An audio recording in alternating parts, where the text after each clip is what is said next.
सीख रहे हैं, आप ये सोचें कि आप प्रोग्रामिंग सीख रहे हैं, एक दफा ये क्लियर हो गया और एक दफा कॉन्सेप्ट बन गए तो फिर हमेशा आसानी रहेगी इंशाल्लाह।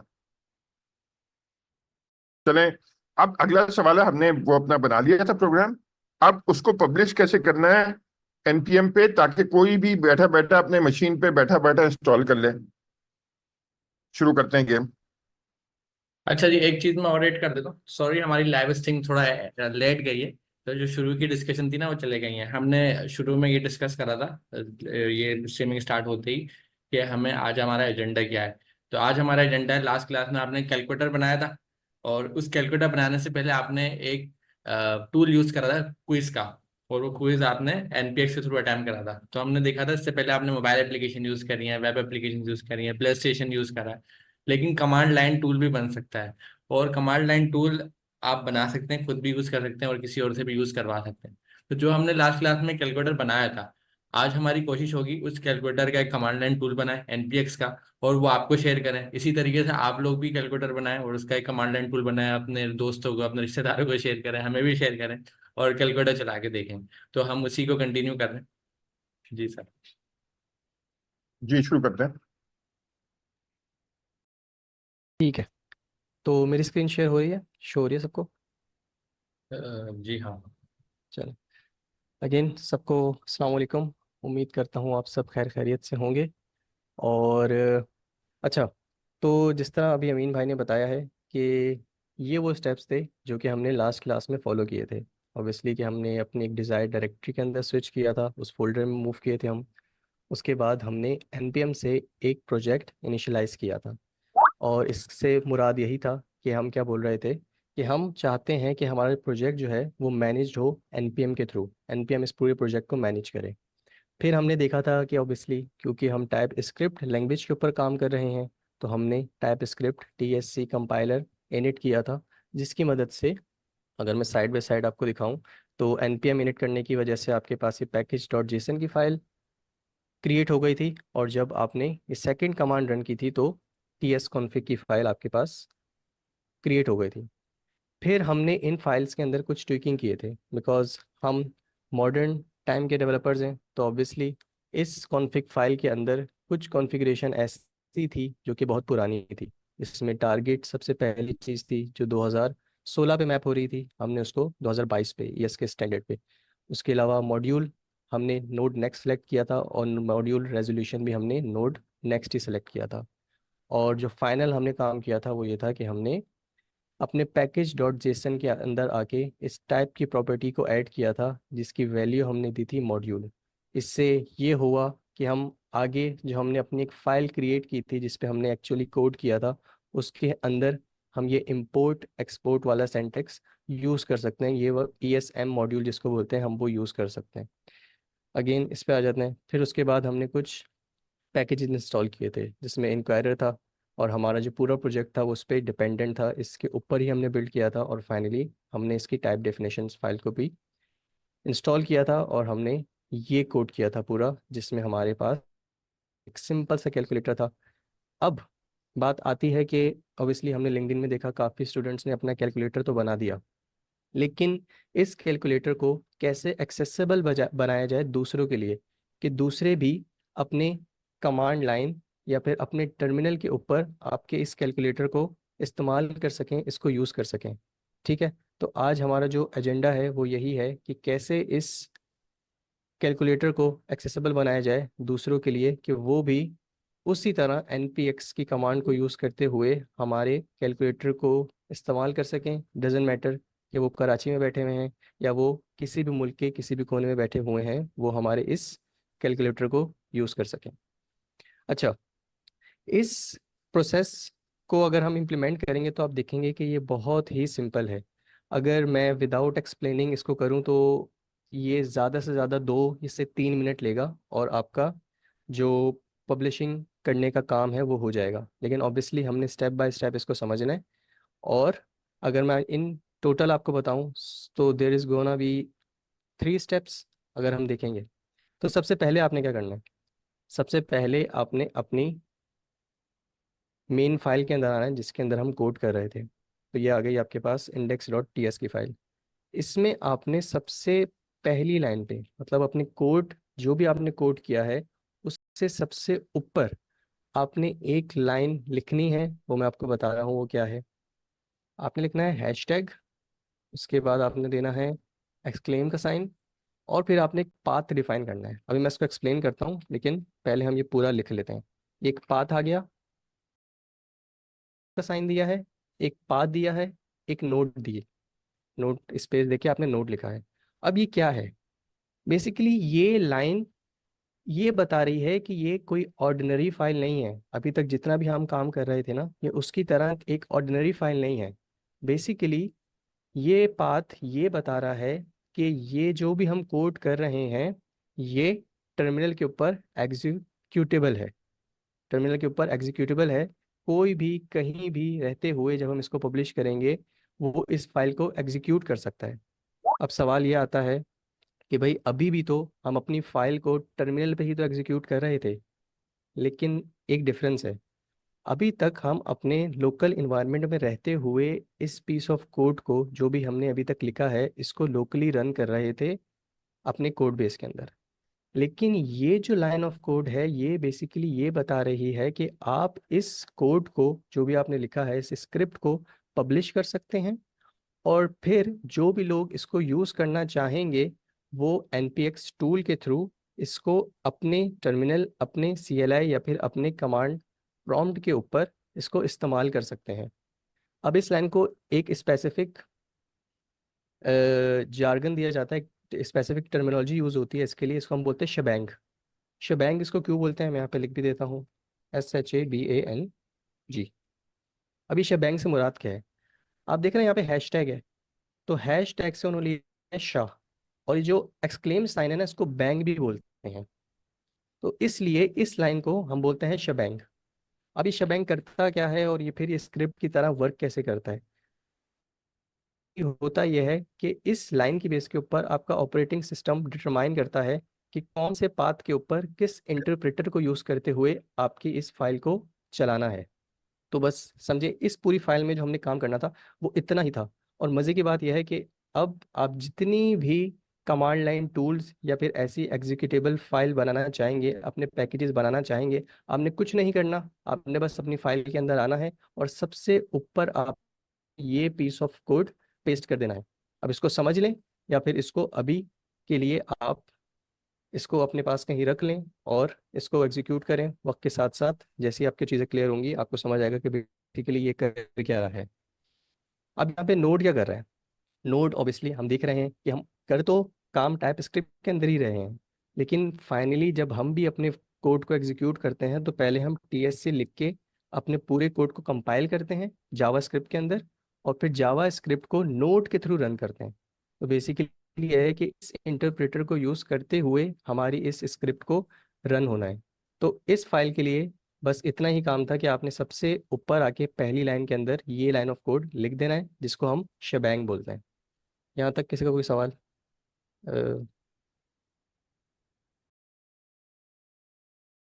ठीक है, आई गेस आगे चलते हैं। इस फाइल के लिए इतना ही काम था। अब आते हैं दूसरे स्टेप के ऊपर कि हमने अपनी फाइल को तो डिफरेंशिएट कर दिया, हमने ये चीज़ तो दिखा दी, बता दी अपनी इस फाइल को कि यार तुम जो हो तुम आम फाइलों की तरह नहीं हो, तुम एक एग्जीक्यूटेबल फाइल हो जो कि एज अ पैकेज हम पब्लिश करेंगे और फिर इसको यूज़ करेंगे। लेकिन अगर आपको याद हो कि ये जो प्रोजेक्ट है ये NPM से इनिशियलाइज्ड हुआ है। अगर मैं दोबारा आपको रेफरेंस दूं तो हमने जैसे ही हम अपने फोल्डर के अंदर मूव किए थे तो सबसे पहली कमांड हमने रन की थी वो npm init था। हमने ये बोला था कि भाई ये जो हम पूरा प्रोजेक्ट बनाने जा रहे हैं ये मैनेज्ड बाय npm होगा। तो ऑब्वियसली हमें npm को भी कुछ ना कुछ तो बताना होगा ना। और आपको पता है कि जब हमने npm init किया तो जो पहली फाइल बनी थी वो package.json था। तो अब बेसिकली हमने npm को बताना है कि कौन सी फाइल है जो कि एज अ एग्जीक्यूटेबल हमें रन करानी है या वर्क करानी है। तो उसके लिए भी बहुत सिंपल सी एक प्रॉपर्टी या एक एट्रीब्यूट हमें इस फाइल के अंदर ऐड करना होगा जिसको हम बोलते हैं बिन। बिन स्टैंड्स फॉर बाइनरी। यहाँ पे आपने बाइनरी देना है और उस फाइल का पाथ देना है जो आपने एग्जीक्यूट करवानी है टर्मिनल के ऊपर, और वो हमें पता है वो यहीं पे मौजूद है index.js। तो यहाँ पे मैंने कुछ नहीं करना, यहाँ पे मैंने सिंपल लिखना है index.js। JS, और यहाँ पे आप कॉमा दे देंगे। तो ये काम था पैकेज डॉट जेसन का। अब कोड लेवल जो भी हमने चेंजेस करने थे वो कंप्लीट हो गए हैं। बस अगेन रिपीट करूंगा, पहला काम आपकी एक्चुअल फाइल है, उसमें जाके आपने ये लाइन कोड इंक्लूड करना है जिसको शबैंग बोलते हैं। और दूसरा काम npm को बताना है कि वो कौन सी फाइल है जो कि बेसिकली एग्जीक्यूट करनी है। यहाँ तक क्लियर? ठीक है। अब आता है थर्ड स्टेप। हमने फाइल को भी बता दिया, हमने npm को भी बता दिया। अब हम इसको पुश कैसे करें, हम वाकई ही कैसे अपने इस प्रोजेक्ट को, अपने इस पैकेज को npm की रजिस्ट्री के ऊपर पुश करें। जैसे हमने देखा था क्विज क्विज ऐप भी जो थी, हमने यूज़ की थी, वो भी npm रजिस्ट्री पे मौजूद थी। तो हम चाहते हैं कि हमारा ये पैकेज भी npm रजिस्ट्री पे मौजूद हो, ताकि जिस तरह हमने वो क्विज यूज़ की थी हम अपने इस कैलकुलेटर को यूज़ कर सकें। तो उसके लिए सबसे पहले हमें क्या करना पड़ेगा, हमें npm के ऊपर अपना अकाउंट क्रिएट करना पड़ेगा। अगर मैं इधर आऊँ तो बेसिकली ये है आपके पास npm। Give me a moment.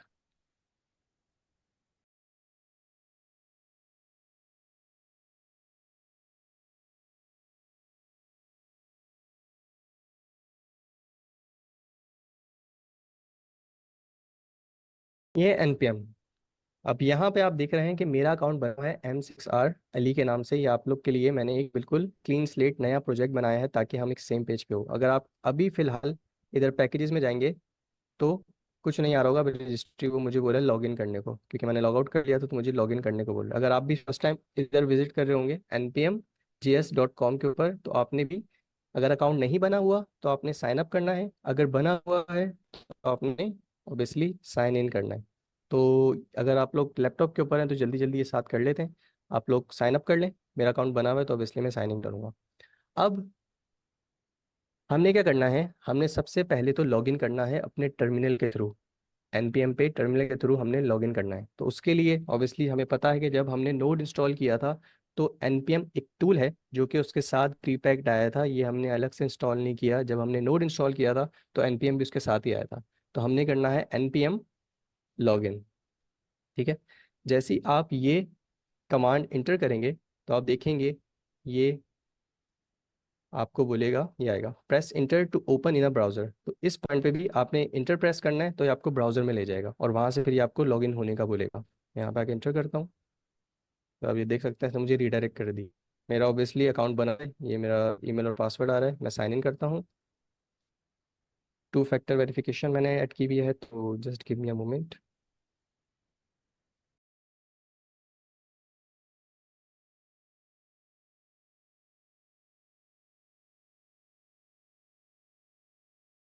इसे कॉपी कर लेता हूँ।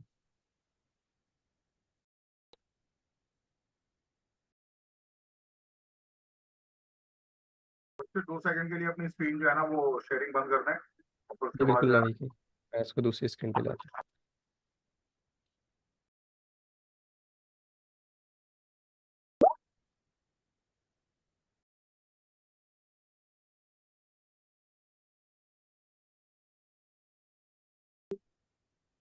हाँ जी। तो आप देख सकते हैं कि मैंने जो क्रेडेंशियल्स थे, जो मेरे पास OTP कोड आया था, वो मैंने ऐड कर दिया है, यहाँ पे पुट कर दिया है। अब वो मुझे बोल रहा है गो टू होम पेज। मैं गो टू होम पेज करूँगा और अब मैं फाइनली अपने अकाउंट से लॉगिन कर चुका हूँ। ये मेरे पास पूरा npm का अकाउंट जो जिसमें मैं लॉगिन हुआ मुझे शो हो रहा है। अब दोबारा आते हैं अपने VS कोड के ऊपर। तो आप देख सकते हैं कि उसने यहाँ से इन्फर कर लिया है कि मैं सक्सेसफुली लॉगिन कर चुका हूँ। तो ये फर्स्ट स्टेप था। अगेन सबसे जो फर्स्ट स्टेप कोडिंग वाइज था वो क्या था कि आपने अपनी index.ts की फाइल के अंदर जाके ये पीस ऑफ कोड इंक्लूड करना है। सेकंड स्टेप package.json के अंदर आके अपनी फाइल आइडेंटिफाई कराना है, बताने की कौन सी फाइल है जो एग्जीक्यूटेबल होगी। तीसरा स्टेप आपने npm पे लॉगिन करना है। अब फोर्थ एंड लास्ट स्टेप है कि आपने अपने कोड को, अपने पैकेज को पब्लिश करना है। देयर इज अ गॉटचा, एक चीज़ है जिसपे आपको बहुत सारे एरर मिलेंगे। वो है आपके पैकेज का नाम। आपके पैकेज का नाम यूनिक होना चाहिए है। ऑब्वियसली आप अपने पैकेज को बहुत अच्छा नाम देना चाहते हैं, जिस तरह मैंने यहाँ पे सिंपल कैलकुलेटर लिखा हुआ है। लेकिन 110% चांसेस हैं कि किसी और ने सिंपल कैलकुलेटर नाम का पैकेज बना के पुश किया हुआ होगा। अगर मैं इसको पुश करने की कोशिश करूंगा तो वो मुझे एरर देगा। तो यूनिक नेम देना है इसको। तो मैं फॉर एग्जांपल इसकी यूनिकनेस बढ़ाने के लिए मैं इसके आगे एक प्रीफिक्स ऐड कर देता हूँ, M6R8। तो अब मुझे पता है कि यार इस तरह का पैकेज अच्छा, का नाम आपकी किसी स्क्रीन का नहीं अचानक होगा चली गई ये। है। एक बार स्टॉप एंड रीशेयर करेंगे? अच्छा, मैं दोबारा कर लेता हूँ। अच्छा, मुझे बताएंगे कि किस पॉइंट पे हुआ था ये। अभी हुआ है बिल्कुल। अच्छा, बस फिर राइट। ज़बरदस्त, मैं अभी कर लेता हूँ। ठीक है, ठीक आ है, गई, ठीक। चलिए। हाँ, तो मैं ये बात कर रहा था कि आपके जो पैकेज का नाम है, पैकेज डॉट जेसन में जो आपके पैकेज का नाम है, उसी नाम से आपका ये पैकेज एनपीएम रजिस्ट्री के ऊपर पब्लिश होगा। सो मेक श्योर कि आपके जो पैकेज का नाम है वो यूनिक हो। इसलिए इसकी यूनिकनेस बढ़ाने के लिए मैंने इसके आगे प्रीफिक्स ऐड कर दिया है M6R A2। लेकिन इससे पहले एक चीज़ देख लेते हैं यहाँ पे आके कि ये मैं अपने अकाउंट से हूँ, और यहाँ पे मेरे पास ड्रॉप डाउन आ रहा है, ये मेरी प्रोफाइल है और पैकेजेस में जाके देखता हूँ पॉइंट पे मेरे पास कोई भी पैकेज मौजूद नहीं है। अब मैं आता हूँ इधर और मैं एक और कमांड रन करता हूँ। पहले मैं अकाउंट से लॉगिन हो गया हूँ। अब मैं बेसिकली अपने इस प्रोजेक्ट को, अपने इस पैकेज को पब्लिश करने जा रहा हूँ। तो उसके लिए भी बहुत ही सिंपल कमांड है, मैंने आप लिखना है npm publish। मैं इसको एंटर करता हूँ तो ये सीरीज ऑफ स्टेप से होके गुजरेगा और आप देखेंगे कि ये पब्लिश हो गया है इस नाम से मेरा एक पैकेज। अगर मैं यहाँ पे आके रिफ्रेश करता हूँ, it gonna take some time. ये पैकेज आ गया मेरे पास एक, लेकिन शो नहीं हो रहा फिलहाल। आ गया। तो आप देख सकते हैं M6R A2 सिंपल कैलकुलेटर के नाम से मेरा एक पैकेज एनपीएम के ऊपर पब्लिश हो गया है। सो यहाँ तक किसी का कोई सवाल, अमीन भाई? और जबरदस्त सर, कुछ ऐड करना चाहेंगे आप?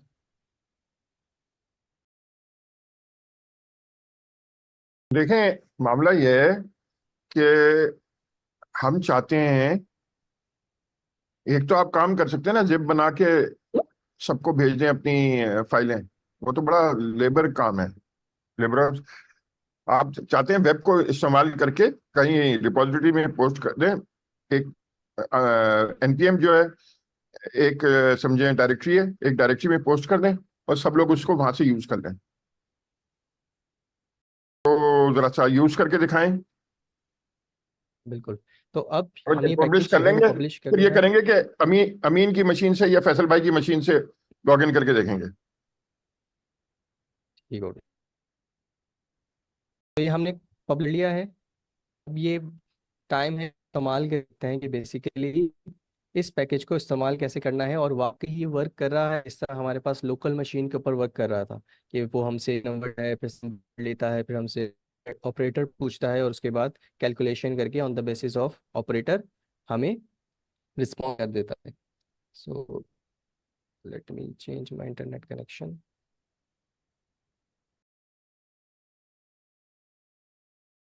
तो जबरदस्त, ये तो हमारा टूल बना दिया हमने एक। ये टूल अभी मुबशिर भाई यूज करेंगे, फिर हम लोग अपने लैपटॉप में भी यूज करके देखते हैं, जो लोग तो हमारे साथ बिल्कुल लाइव कनेक्ट हैं। आप लोग मैं भी इसको ऐसा चेक करता कर हूँ, मैं लीजिए। आपके चैट चैट में ही ना ये शेयर भी कर देता हूँ। तो मैं क्या करता हूँ, मैं एक टर्मिनल ओपन कर लेता हूँ अलग से, ताकि ये चीज़, टर्मिनल शो हो रहा है आप लोगों को? जी हाँ। ठीक है, तो ये मैंने बड़ा कर दिया। और अब बिल्कुल उसी तरह जिस तरह हमने क्विज ऐप यूज़ की थी, तो हमने npx यूज़ करना है। अब ऑब्वियसली एक बार रिपीट भी कर देता हूँ कि npm किस लिए होता है। npm is use to manage and install packages, जिसकी मदद से आपने देखा होगा कि npm से आप अपने प्रोजेक्ट को मैनेज भी कर रहे थे, और उसने आपकी प्रोजेक्ट के अंदर कुछ मेटा डाटा, कुछ इन्फॉर्मेशन भी ऐड की थी। जब आपने पैकेज डॉट जेसन खोली थी तो उसने खुद ही ये तमाम चीज़ें ऐड कर दी थी जो आपके प्रोजेक्ट के रिलेटेड कुछ इन्फॉर्मेशन थी। और इसके साथ साथ आप क्या कर रहे थे, अपने पैकेज को इंस्टॉल भी कर रहे थे, और जो इंस्टॉल्ड पैकेज था वो भी मैनेज हो रहा था इस पैकेज डॉट लॉग की फाइल के अंदर, जिसमें उसके तमाम वर्जन्स, जितने भी आपने पैकेज इंस्टॉल किए थे, वो तमाम चीज़ें मेंटेन हो रही थी। npx क्या करता है? npx बेसिकली पैकेज रनर है, कि विदाउट इंस्टॉलिंग आप डिफरेंट पैकेजेस को रन कर सकते हैं राइट अवे। तो हम अब करके देखते हैं। ये मेरे पास npx मैंने लिख दिया, और अब हम अपने कैलकुलेटर या अपने पैकेज का नाम देते हैं जो कि M6R A2 है, और मैं यहाँ पे इंटर करता हूँ।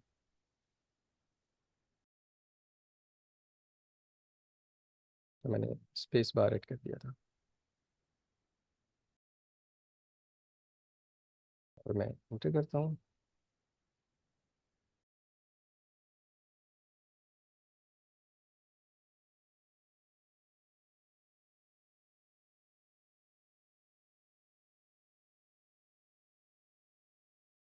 अच्छा अच्छा हो गया। एक मसला हुआ है, कौन बताएगा क्या मसला हुआ है? मैं बता देता हूँ। हमने टीएससी के फाइल के अंदर काम तो किया, अपनी जो टीएस फाइल थी उसमें काम तो किया, लेकिन हमने अपनी टाइप स्क्रिप्ट की फाइल को जावास्क्रिप्ट के अंदर कंपाइल नहीं किया। तो ऑब्वियसली जो कोड पुश होना था वो हमारा ये था। और हम क्या करते हैं, हम अपनी पहले तो टीएससी करके अपने तमाम कोड को कंपाइल कर लेते हैं ताकि वो जावास्क्रिप्ट के अंदर कन्वर्ट हो जाए। अब हमारी जावास्क्रिप्ट के अंदर भी ये तमाम चेंजेस रिफ्लेक्ट हो रहे हैं, आप देख सकते हैं। अब हमें कुछ नहीं करना, हमने वही स्टेप दोबारा फॉलो करना है। npm publish और हमारा कोड। एक चीज़ हमें चेंजेस करनी होगी, वो ये है कि हमें यहाँ से आके वर्जन अपडेट करना होगा। अच्छा, वर्जन अभी हम बड़े डिटेल में समझेंगे। तो एक जबरदस्त काम ये हो गया कि जो सबसे कॉमन एरर है इन लोगों के पास एरर है, भी आता हाँ है, स्टूडेंट्स के पास। बिल्कुल। तो ये कॉमन एरर हमारे पास ही आ गया, तो ये लोग बच गए, इनको बिल्कुल फायदा हो गया। दूसरा ये है कि आपने रीडिप्लॉय करके दोबारा पब्लिश करके इनको वर्जन वाली चीज भी सिखा दी कि वर्जन वर्जन। अभी हम समझेंगे वैसे बाय द वे ना, डिटेल में थोड़ा सा, ताकि आसानी हो जाए। तो एक चीज़, जब भी आप ये ऐड करें या इन शॉर्ट कोई भी चेंज करें अपनी टीएस फाइल के अंदर, तो मेक श्योर पहले आप कंपाइल करें और उसके बाद आपके जो भी प्रोसेसेस हैं जिससे भी आपने गुजरना है, अपने पैकेज को पब्लिश करना है, आप उस तमाम पब्लिश उस प्रोसेस से होके गुजरें। तो सबसे पहले आपने ये चीज़ ऐड की, उसके बाद आपने कंपाइल किया जावास्क्रिप्ट के अंदर, पैकेज डॉट जेसन के अंदर आके आपने ऑब्वियसली अपनी फाइल का रेफरेंस दिया और पब्लिश कर दिया है लॉगिन करके। अब अगेन हम क्या करते हैं, अपने इस प्रोजेक्ट को चलाने की कोशिश करते हैं टर्मिनल के अंदर। सो मैं टर्मिनल ओपन कर लेता हूँ और यहाँ पे आके मैं रन करता हूँ वही कमांड ts npx और अपने पैकेज का नाम जो कि था ये।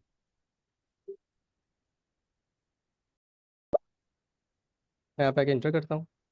अब आप देखेंगे कि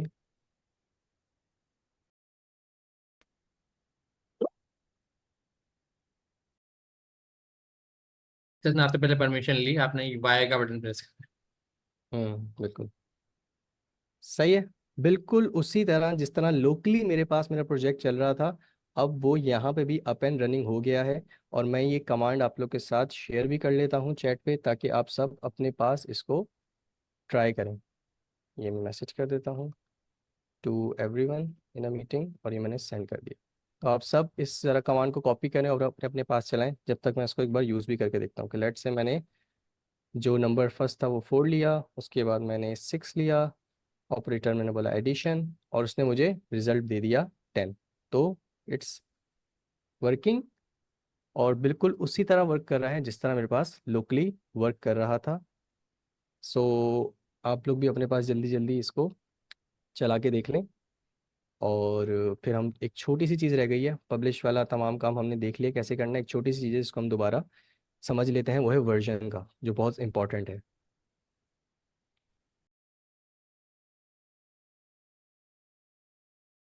सरमीन आगे चलें। जी, मैंने जैसे आपने लाइव स्ट्रीमिंग पे भी, लिंक्डइन पे भी शेयर कर दिया आपका बिल्कुल। टूल का नाम। ओके। सो अब बात ये आती है कि हमने अपना पैकेज बनाया और हमने इसको पब्लिश कर दिया। हमने अपना पैकेज बनाया और अपना पैकेज पब्लिश कर दिया। अब बात ये आती है कि इन फ्यूचर ऑब्वियसली हम अपने इस पैकेज को चेंज भी तो करेंगे, इसके अंदर डिफरेंट चेंजेस भी तो लाएंगे, इसको अपडेट भी तो करेंगे, इसके अंदर और फीचर्स भी तो ऐड करेंगे। तो वो कैसे शिप किए जाएं दोबारा npm रजिस्ट्री के ऊपर? तो उसके लिए जो भी आपके चेंजेस होंगे, ऑब्वियसली ये मेरी index.ts की फाइल है, मैं इसी में चेंजेस करूंगा। तो एक मिस्टेक मैंने जान की थी, अगर आप देख सकें तो यहाँ पे लिखा है select one of, of double F के साथ है, वो खुल बंद वाला ऑफ आ गया यहाँ पे। तो ये क्या है, एक टाइपो है। बस अभी ये यहाँ ये वाली बात यहाँ तक रखते हैं कि मैंने एक जान के टाइपो रखी हुई है। दूसरी बात आती है यहाँ पे वर्जन्स का। अगर मैं आपको अपने पैकेज के पास लेके जाऊँ npm पे, तो आप देख सकते हैं कि ये मेरे पैकेज का नाम तो आ रहा है, लेकिन इसके साथ साथ इसके वर्जन भी मेंटेन हो रहे हैं। अगर मैं इसको खोलूं,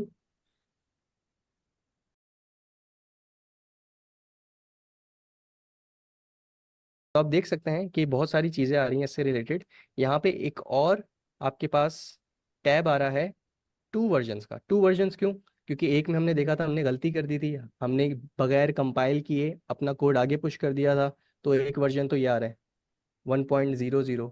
लेकिन फिर हमने अपने जो मसला था, जो इशू था, उसको रिजॉल्व करके एक नया वर्जन जो अभी यहाँ पे दिख भी रहा है 1.01, उसके साथ हमने दोबारा पब्लिश किया था, तो वो भी मेंटेन हो रहा है यहाँ पे 1.01। अब ये क्या कन्वेंशन है कि 1.01?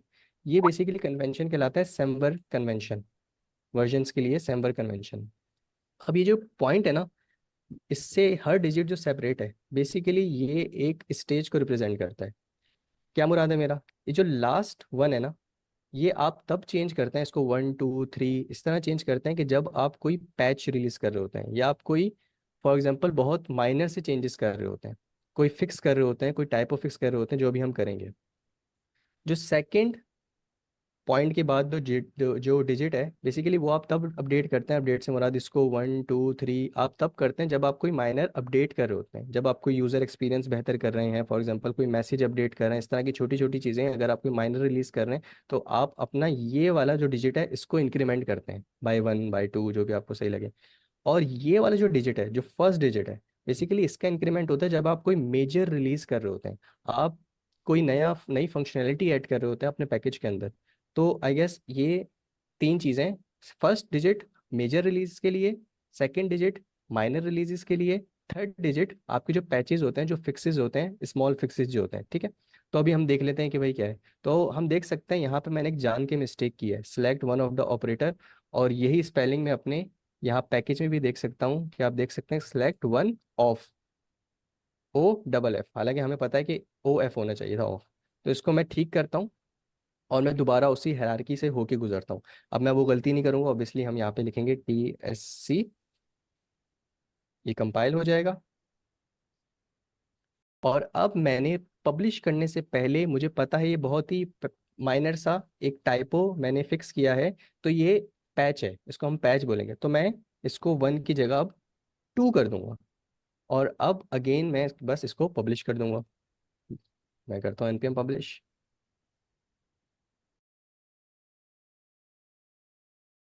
आप देख सकते हैं मेरा ये वाला जो पैकेज है ये पब्लिश हो चुका है।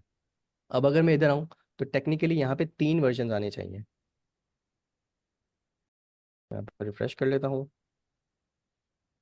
ये कुछ टाइम लेता है। अच्छा, मेरी आवाज़ तो क्लियर है ना? जी प्लीज़ ज़रा, बिल्कुल क्लियर। हाँ बस ठीक है। ठीक। आप देखें, वर्जन अभी 2 थे, अब फौरन से 3 हो गए, और जो सबसे लेटेस्ट था वो सबसे ऊपर आ गया, इसको टैग असाइन हो जाता है लेटेस्ट का, ठीक है। तभी वो नहीं बताता, पहले मैं दोबारा इसको रन करके दिखाता हूँ। अब मैंने फिक्स कर दिया और वो कोड पब्लिश भी हो गया है। अब टेक्निकली जब मैं इस पॉइंट पे आऊँगा, तो यहाँ पे सिलेक्ट वन ऑफ में सिर्फ एक ऑफ, एक एफ आना चाहिए, 2 एफ नहीं आने चाहिए। तो मैं इसको दोबारा रन करता हूँ।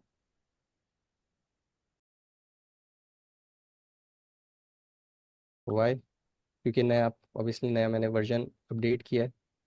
First name 5, second name 8। अब आप देख सकते हैं कि सिलेक्ट वन ऑफ, अब जो मेरा माइनर से जो टाइपो था वो मैंने फिक्स कर दिया, और उसके साथ एक पैच रिलीज जो वर्जन का एक कन्वेंशन है, उसको फॉलो करते हुए मैंने वो रिलीज आगे भेज दिया। अब मैं दोबारा वही करता हूँ, सब्सट्रैक्शन कर लेता हूँ, तो मेरे पास -3 आना चाहिए। तो इसी तरह बस एक लास्ट करते हैं, उसके बाद ये फिनिश। मैंने एक और इंटेंशनल चीज़ की हुई थी ताकि हम मेजर रिलीज भी दिखा सकें। वो हम देख सकते हैं कि यहाँ पे एडिशन, सब्सट्रैक्शन और मल्टीप्लिकेशन था, यहाँ पे डिवीजन मैंने मिस किया हुआ है, जो कि एज अ एक फुल फ्लैज फीचर है, ठीक है। वो कोई छोटा सा बग फिक्स या पैच नहीं है, वो एक फीचर है जो कि मेरे कैलकुलेटर में ऐड हुआ है। तो यहाँ पे मैं कह सकता हूँ कि यार मैंने यहाँ पे, अब मैं डिवीजन भी ऑफर कर रहा हूँ अपने कैलकुलेटर के अंदर। तो यहाँ पे मैंने डिवीजन लिखा, और यहाँ पे ऑब्वियसली कुछ नहीं करना, एक एक और कंडीशन ऐड कर लेनी है डिविजन्स के लिए। तो मैं बोलता हूँ कि अगर मेरे पास जो ऑपरेटर है वो डिवीजन है, तो कुछ नहीं करना, फर्स्ट नेम और last name, not first name last name, first number और लास्ट नंबर को चेंज कर देना। अच्छा, एक और मैंने जान के मिस्टेक की हुई थी, इसको नंबर की जगह मैंने फर्स्ट नंबर, और इसको भी ठीक कर देते हैं अपना, ये भी एक बड़ी मिस्टेक थी तो इसको भी हर जगह सही कर देते हैं। ठीक है, तो अब हमारे पास एक जो मेजर फिक्स था कि हमने एक नया फीचर रिलीज करना है वो भी आ गया है। तो अब अगेन इसको TSC के थ्रू मैं कंपाइल कर लेता हूँ। और अब क्योंकि ये एक मेजर रिलीज थी, ये कोई माइनर रिलीज नहीं थी, मैंने एक फीचर इंट्रोड्यूस करवाया अपनी एप्लीकेशन या अपने कैलकुलेटर के अंदर, तो मैं अपना जो फर्स्ट डिजिट है उसको +1 करूँगा। ठीक है, हाँ, क्योंकि हो सकता है ये छोटा सा एक फीचर हो, लेकिन हमारी एप्लीकेशन क्योंकि है ही कैलकुलेटर बेस्ड, तो हमारे लिए एक और ऑपरेशन ऐड करना एक बड़ा फीचर कहलाएगा, और हम उसके हिसाब से अपनी मेजर जो डिजिट है उसको 1 का इंक्रीमेंट देंगे। मैं अगेन डबल चेक कर लेता हूँ कि इज देयर एनी मिस्टेक जो मैंने और इंटेंशनल अगर की हुई है तो I guess there is no mistake. चलें, बस हमने यही करना था। अब अगेन वही कि हमने कंपाइल कर लिया है, हमने अपने वर्जन को भी अपडेट कर लिया। अब मैं करता हूँ npm अगेन पब्लिश।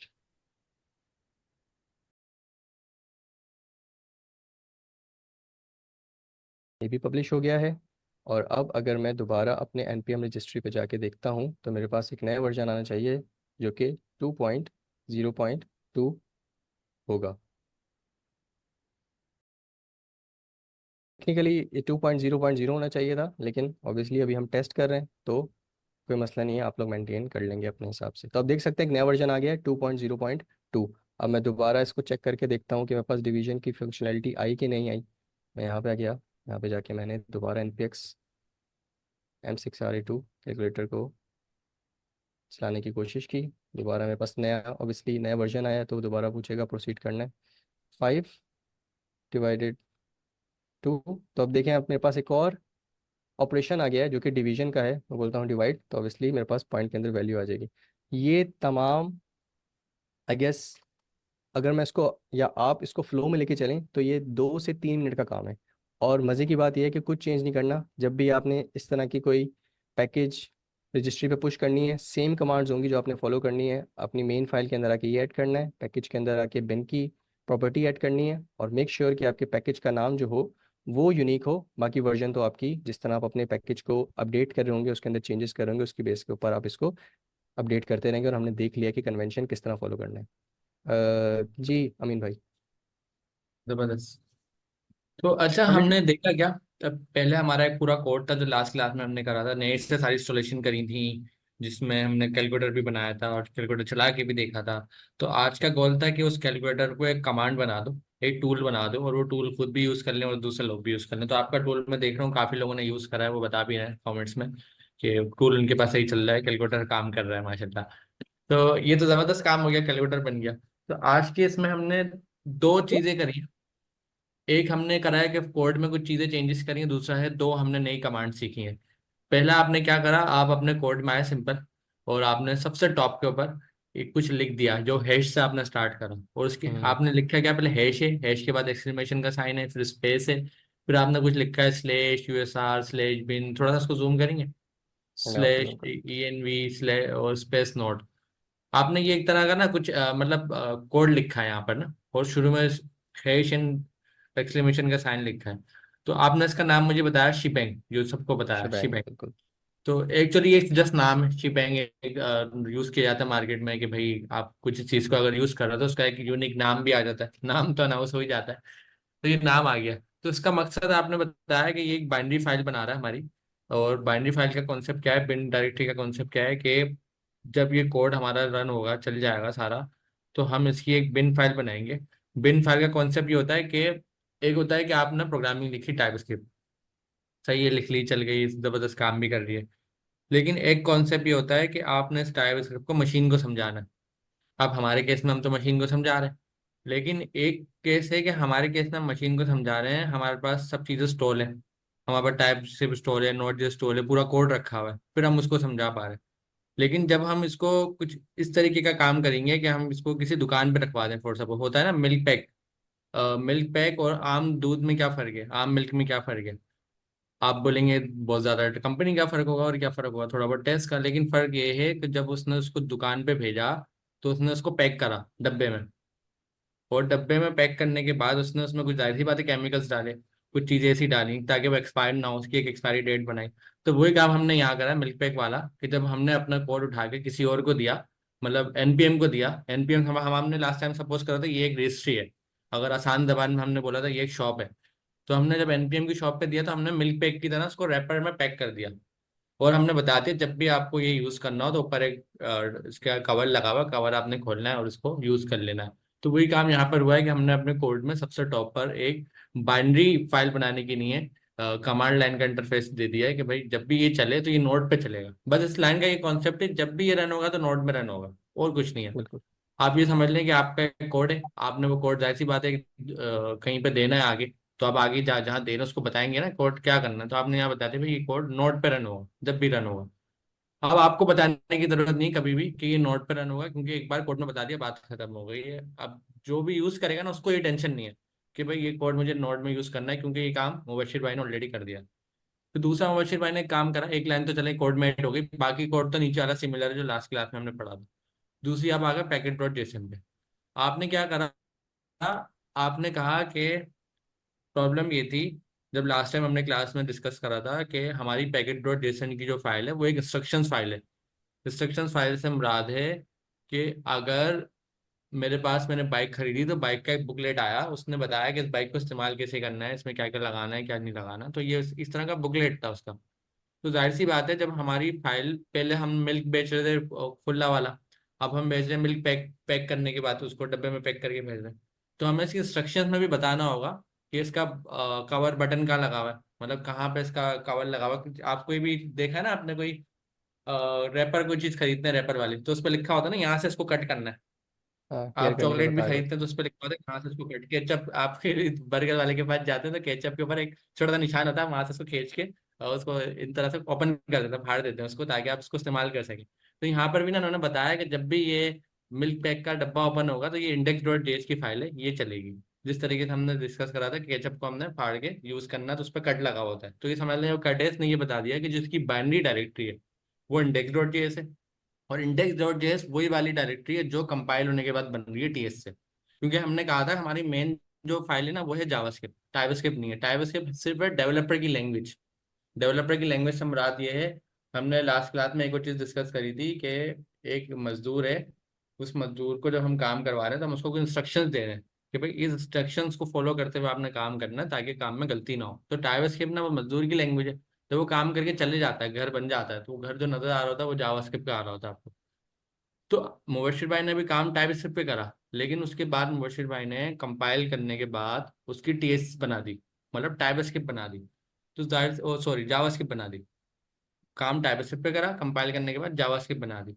तो उसी जावास्क्रिप्ट की फाइल को हमने यहाँ डिफाइन करा है कि जब भी आप इस मिल्क पैक को ओपन करेंगे तो उसके ऊपर कवर है, यहाँ से आपने ओपन करना है, यहाँ से यूज करना है। तो दो काम हुए। पहला काम टीएस के अंदर हमने शीबैंग यूज करा, शीबैंग का मतलब उस फाइल को एग्जीक्यूटेबल बनाया, मतलब एक खुले हुए दूध को पैक करा पैकेट में। दूसरा हमने काम ये करा कि इसकी पैकेट डॉट जेसन में आगे बिन की फाइल बता दी कि बिन की फाइल इंडेक्स डॉट जेएस है, मतलब हमने ये बता दिया कि इस केचप को या दूध को कहाँ से ओपन करना है इस्तेमाल करने के लिए। दो चीजें हमने यहाँ बताई हैं।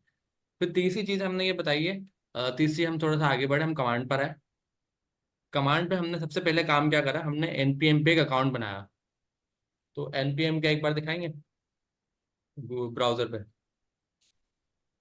ये रहा। तो जिस तरीके से आप बाकी अपने गूगल पे इंटरनेट पे चीजें यूज करते आ रहे हैं, हर जगह जाके आप कोई ना कोई अकाउंट क्रिएट करते हैं ना, तो इसी तरीके से कि एनपीएम हमने क्या कहा था, एनपीएम एक ऐसी शॉप है जिसके पास नोड जेएस की दुनिया की सारी मतलब मोस्टली डिपेंडेंसीज रखी हुई है, मतलब पैकेजेस रखे हैं। तो वो पैकेजेस लास्ट क्लास में हमने इंक्वायरर का यूज करा था किसी और का, इस बार हमने अपना पैकेज बना के रखा है। हमने कहा हम भी तो कुछ रखवाएं अपना बना के, हम भी डेवलपर है, जाहिर सी बात है। तो वो जो एनपीएम है ना, एनपीएम के पास तो दुनिया के हजारों लोग हैं, तो जाहिर सी बात है उसने तरीकेकार ये यूज करा हुआ है कि जो भी आएगा अपना अकाउंट बनाएगा, ताकि पता तो लग सके ना ये मुबशिर भाई कौन है और मैं कौन हूँ, सर कौन है। तो डिफरेंशिएट तो जब ये होगा ना जब सबके अकाउंट होंगे, फेसबुक पे भी ये सबके अकाउंट अलग अलग होते हैं, नाम आ रहे होते हैं। तो एनपीएम पे एक अकाउंट इस तरह आपने कर लिया, एक काम और हो गया। फिर आपने ये करना है कि आपका कमांड जो है जिस पर आप सारे कोड कर रहे हैं उसको क्या पता है कि आपका अकाउंट कौन सा है, इसको तो नहीं मालूम ना कि मुबशिर भाई का कौन सा अकाउंट है, हो सकता है मुबशिर भाई के दो अकाउंट हो, तीन हो, या हो ही ना। तो जब मुबशिर भाई ने यहाँ पर npm स्पेस लॉगिन लिखा, अब हम क्योंकि डेवलपर है ना, हम सारा काम कमांड से करते हैं, पहले हम जाके सब चीज़ें ब्राउज़र पे करते थे, हमारे पास अच्छा सा बटन आ रहा होता था, ब्लू कलर का, रेड कलर का। अब हम कमांड से करते हैं। ब्राउज़र पे हमें आसानी होती थी, माउस से सारा काम हो जाता था। कमांड में लिखना पड़ता है चीज़ों को। तो यहाँ पर सबसे पहले इन्होंने चीज़ ये करी, जो एनपीएम का अकाउंट बनाया था उसको यहाँ लॉगिन करवाया कमांड में। जब उन्होंने एनपीएम लॉगिन करके इंटर करा तो उसने खुद ही ब्राउजर का इनको पॉपअप दे दिया, ब्राउजर पे गए, लॉगिन वगैरह करके आ गए। तो इन शॉर्ट इसका काम ये था, इसने वैलिडेशन कर ली, हाँ भाई एक मुबशिर भाई का अकाउंट है और मुझे अब मालूम है, मेरे पास लॉगिन हो गया। अब दूसरा काम क्या था? दूसरा काम ये था कि जो हमने मिल्क पैक के डब्बे बनाए थे, अब उसको हमें गोदाम पे या शॉप पर भेजना है, फ्रेट के थ्रू, किसी भी मतलब ट्रांसपोर्टेशन के थ्रू भेजना है, ताकि वो वहां पर चला के बेच तो सके। अभी तो फैक्ट्री है ना, हमारी फैक्ट्री में मेरा सामान रखा हुआ, अभी दुकान पे नहीं गया है। तो जब मुबशिर भाई ने एनपीएम पब्लिश की कमांड चलाई, तो पब्लिश का मुराद है पब्लिश, और इसको आसान जबान में बोल सकते हैं हम कि वो दुकान पे चले गया। तो मिल्क पैक के जो हमने डब्बे बनाए थे वो सारे शॉप पे चले गए। अब वो शॉप से ना इजीली शॉप वाला उसको जितने चाहे लोगों को बेचे। फिर हमने वही एनपीएक्स जब हमने उसको पब्लिश करा तो उसके हमारे पास का नाम आ गया, नाम ये वाला आया जो हमने प्रोजेक्ट का नाम रखा हुआ। बस एक ख्याल हो, नाम यूनिक हो। उसकी रीजन प्रॉब्लम ये है कि दुनिया में हजारों लोगों की प्रोडक्ट है, सब नाम कॉपी नहीं कर सकते ना भाई, कॉपीराइट आ जाएगा तो अगला करने नहीं देगा। मैं किसी और का नाम कॉपी थोड़ी कर सकता हूँ। मैं अगर चॉकलेट बनाऊं, मैं डेली मिल्क नाम थोड़ी रख सकता हूँ। हाँ, डेली मिल्क 2 रख लूँ तो मैं बात अलग है। तो यहाँ पर नाम यूनिक होना चाहिए, तो यूनिक नाम है, तो यही नाम हमारा पब्लिश हो गया। अब जब भी हमने एनपीएक्स और ये कमांड को लिखा, एंटर करा, तो उसने कुछ इंस्ट्रक्शन है उसकी, यस और नो, एक्स वाई जेड, वो खाली फॉलो करनी, थोड़ा सा इंटरनेट चाहिए होता है उसके लिए। उसके बाद हमने 2+2 करवाया, जो भी कैलकुलेटर के फंक्शन थे वो करवाए, वो सारे हो गए। तो हमें क्या समझ में आया कि हमने अपना टूल बनाकर एनपीएम पे रख दिया। दो चीजें, दो बार दो फाइलों में चेंज करा, एक इंडेक्स डॉट टीएस में, एक पैकेट डॉट जेसन में। दूसरा हमने काम ये करा, दो कमांड चलाई, एक एनपीएम लॉगिन की और एक एनपीएम पब्लिश की। तो ये दोनों कमांड चलाने से हमें फायदा ये हो गया कि हमारा टूल अब सबके पास एक्सेस हो रहा है और सब लोग यूज कर सकते हैं। अब ये लोग भी अपना टूल बना के हमें दे सकते हैं। तो मुबशिर भाई, ये इसमें कुछ आप ऐड करेंगे या सही बताया मैंने? नहीं, बिल्कुल ये समझे, आपको पूरा समराइज कर दिया आज का पूरा जो भी हमने अभी तक चीज़ें फॉलो की हैं, इंडेक्स से लेके पब्लिश करने तक, और इसमें जितने भी कन्वेंशंस थे कि नेमिंग कन्वेंशंस और तमाम चीज़ें, वो आई गेस हमने सब कवर कर लिया है। इसको बहुत ही आप लोग इजी लें। ऑब्वियसली अगर आप लोग इसको बहुत ही उस तरह सोचेंगे, टेक्निकली सोचेंगे, तो हो सकता है मुश्किल हो जाए। बहुत सिंपल लेके चलें, ये नहीं समझ आ रहा है क्या है, कोई मसला नहीं है, बस आपने यही वाली यार कमांड हर फाइल पे चलानी है। अच्छा जी यार, सर। अब ये ना अ, हमने ये तो सीख लिया कि एक्सिक्यूटिबल कैसे शेयर करते हैं, लोग कैसे इस्तेमाल करते हैं। मगर हमारा ये पहला प्रोजेक्ट है, तो ये करते हैं कि आप ये सीखते हैं कि कोड कोड भी हम ये वाला कोड ना सबसे शेयर करते हैं, और ये कोड गिटहब के थ्रू शेयर करते हैं। हम्म। मैं तो गिटहब डेस्कटॉप इस्तेमाल करता हूँ, क्योंकि बहुत ही आसान है, बच्चों वाला खेल है। अमीन, आप क्या इस्तेमाल करते हैं? सर मैं कमांड लाइन हाँ, तुम मुझे प्रोफेशनल कमांड वाला लाइन काम आसान करते लगता है। हो, हमें कमांड लाइन आसान लगती है। वैसे तुम क्या करते हो? सर मैं भी कमांड लाइन इस्तेमाल करता हूँ। हाँ, सही है, हर एक का अपना है। तो पहले ये करते हैं, तुम लोग जरा सा वैसे कमांड लाइन से सिखाओ इनको गिटहब पे जाके अकाउंट बनाना, फिर रिपोजिटरी बनाना, फिर उसमें पुश करना, फिर सारा, फिर डेस्कटॉप वाला तो तुम लोग 1 मिनट में कर ही लोगे। ठीक है, सही है। आखिर में हम तो डेस्कटॉप ही बताएंगे, ताकि बिल्कुल जो नए वाले हैं ना। हम्म, हम्म। सही है। तो जिस तरह सर ने बताया कि चलें, हमने अपना एंड प्रोडक्ट तो सबके साथ शेयर कर लिया, जो हमने प्रोजेक्ट बनाया था, जो कैलकुलेटर बनाया था, उसे एग्जीक्यूटेबल बना के उसको पब्लिश करके हमने एंड प्रोडक्ट तो शेयर कर दिया कि लोग उसको कैलकुलेटर को यूज़ कर सकें। लेकिन लेट सपोज अगर किसी को इंटरेस्ट है कोड बेस के अंदर कि भाई ये मैंने कैसे बनाया है, तो वो हम कैसे किसी के साथ शेयर करें, कैसे एक्सेसिबल बनाएं सबके लिए। तो उसके लिए हमारे पास ऑब्वियसली एक प्लेटफॉर्म है गिटहब। अगर मैं जाऊँ गिटहब के ऊपर और लेट मी गो github.com, इसके लिए एक वर्ड यूज़ होता है कि ये रिमोट रिपॉजिटरी है, कि आप अपने कोड को क्लाउड पे रख सकते हैं, सेव कर सकते हैं, और ऑब्वियसली हर रिपॉजिटरी, हर फोल्डर के अगेंस्ट, हर कोड बेस के अगेंस्ट आपको यूआरएल मिलता है, और फिर वो आप यूआरएल किसी के साथ भी शेयर कर सकते हैं ताकि वो आपकी कोड बेस को देख सके। अब जो आपका प्रोजेक्ट होता है या आपका जो रिपॉजिटरी होती है, वो या तो पब्लिक होती है या फिर प्राइवेट होती है। पब्लिक होती है तो सब देख सकते हैं, प्राइवेट होती है तो ऑब्वियसली वो पब्लिकली एक्सेसिबल नहीं होती। सो हम यही करते हैं कि मैं ऑब्वियसली अपनी मेरा गिटहब का अकाउंट बना हुआ है। अगर आप लोग का नहीं बना हुआ तो आप लोग गिटहब पे जाके अकाउंट बना दें, बहुत सिंपल है। जिस तरह आप डिफरेंट और प्लेटफॉर्म्स के ऊपर अपना अकाउंट बनाते हैं, बिल्कुल उसी तरह बनाते हैं। तो ये आ गई मेरी प्रोफाइल, ठीक है, जिसमें मेरा नाम और जितने भी मैंने प्रोजेक्ट्स के ऊपर काम किए हैं तमाम चीज़ें फ़िलहाल मेरे पास शो हो रही हैं। अब हमने एक नया प्रोजेक्ट बनाना है, एक नया फोल्डर बनाना है। आप लोग के पास यहाँ रिपॉजिटरीज के अंदर 0 आ रहा होगा, मेरे पास 110 आ रहा है, ठीक है। तो ये थोड़े से चेंजेस होंगे, बाकी सब यही होगा। तो अब हम क्या करते हैं, हम अपने कैलकुलेटर को या कैलकुलेटर के अपने कोड को हम पुश करने की कोशिश करते हैं इस गिटहब, इस प्लेटफॉर्म के ऊपर, ताकि सबको हमारा कोड बेस भी एक्सेसिबल हो। मैं यहाँ पे आके न्यू करता हूँ, अगेन स्टेप फॉलो कर लेते हैं। मैंने क्या करना है, मैं अपनी गया प्रोफाइल के ऊपर, जो सबसे सिंपल स्टेप है, और उसके बाद मैं गया रिपॉजिटरीज के अंदर, और यहाँ पे आपके पास ये न्यू का बटन आ रहा होता है, ठीक है। आपने न्यू पे गए, आप यहाँ पे आपने अपनी रिपॉजिटरी का नाम देना है। अच्छा, इसमें अच्छी बात यह है कि ये ग्लोबली यूनिक नहीं होना चाहिए। ये आपके अकाउंट, मेरे पास 110 आ रहा है, ठीक है। तो ये थोड़े से चेंजेस होंगे, बाकी सब यही होगा। तो अब हम क्या करते हैं, हम अपने कैलकुलेटर को या कैलकुलेटर के अपने कोड को हम पुश करने की कोशिश करते हैं इस गिटहब, इस प्लेटफॉर्म के ऊपर, ताकि सबको हमारा कोड बेस भी एक्सेसिबल हो। मैं यहाँ पे आके न्यू करता हूँ, अगेन स्टेप फॉलो कर लेते हैं। मैंने क्या करना है, मैं अपनी गया प्रोफाइल के ऊपर, जो सबसे सिंपल स्टेप है, और उसके बाद मैं गया रिपॉजिटरीज के अंदर, और यहाँ पे आपके पास ये न्यू का बटन आ रहा होता है, ठीक है।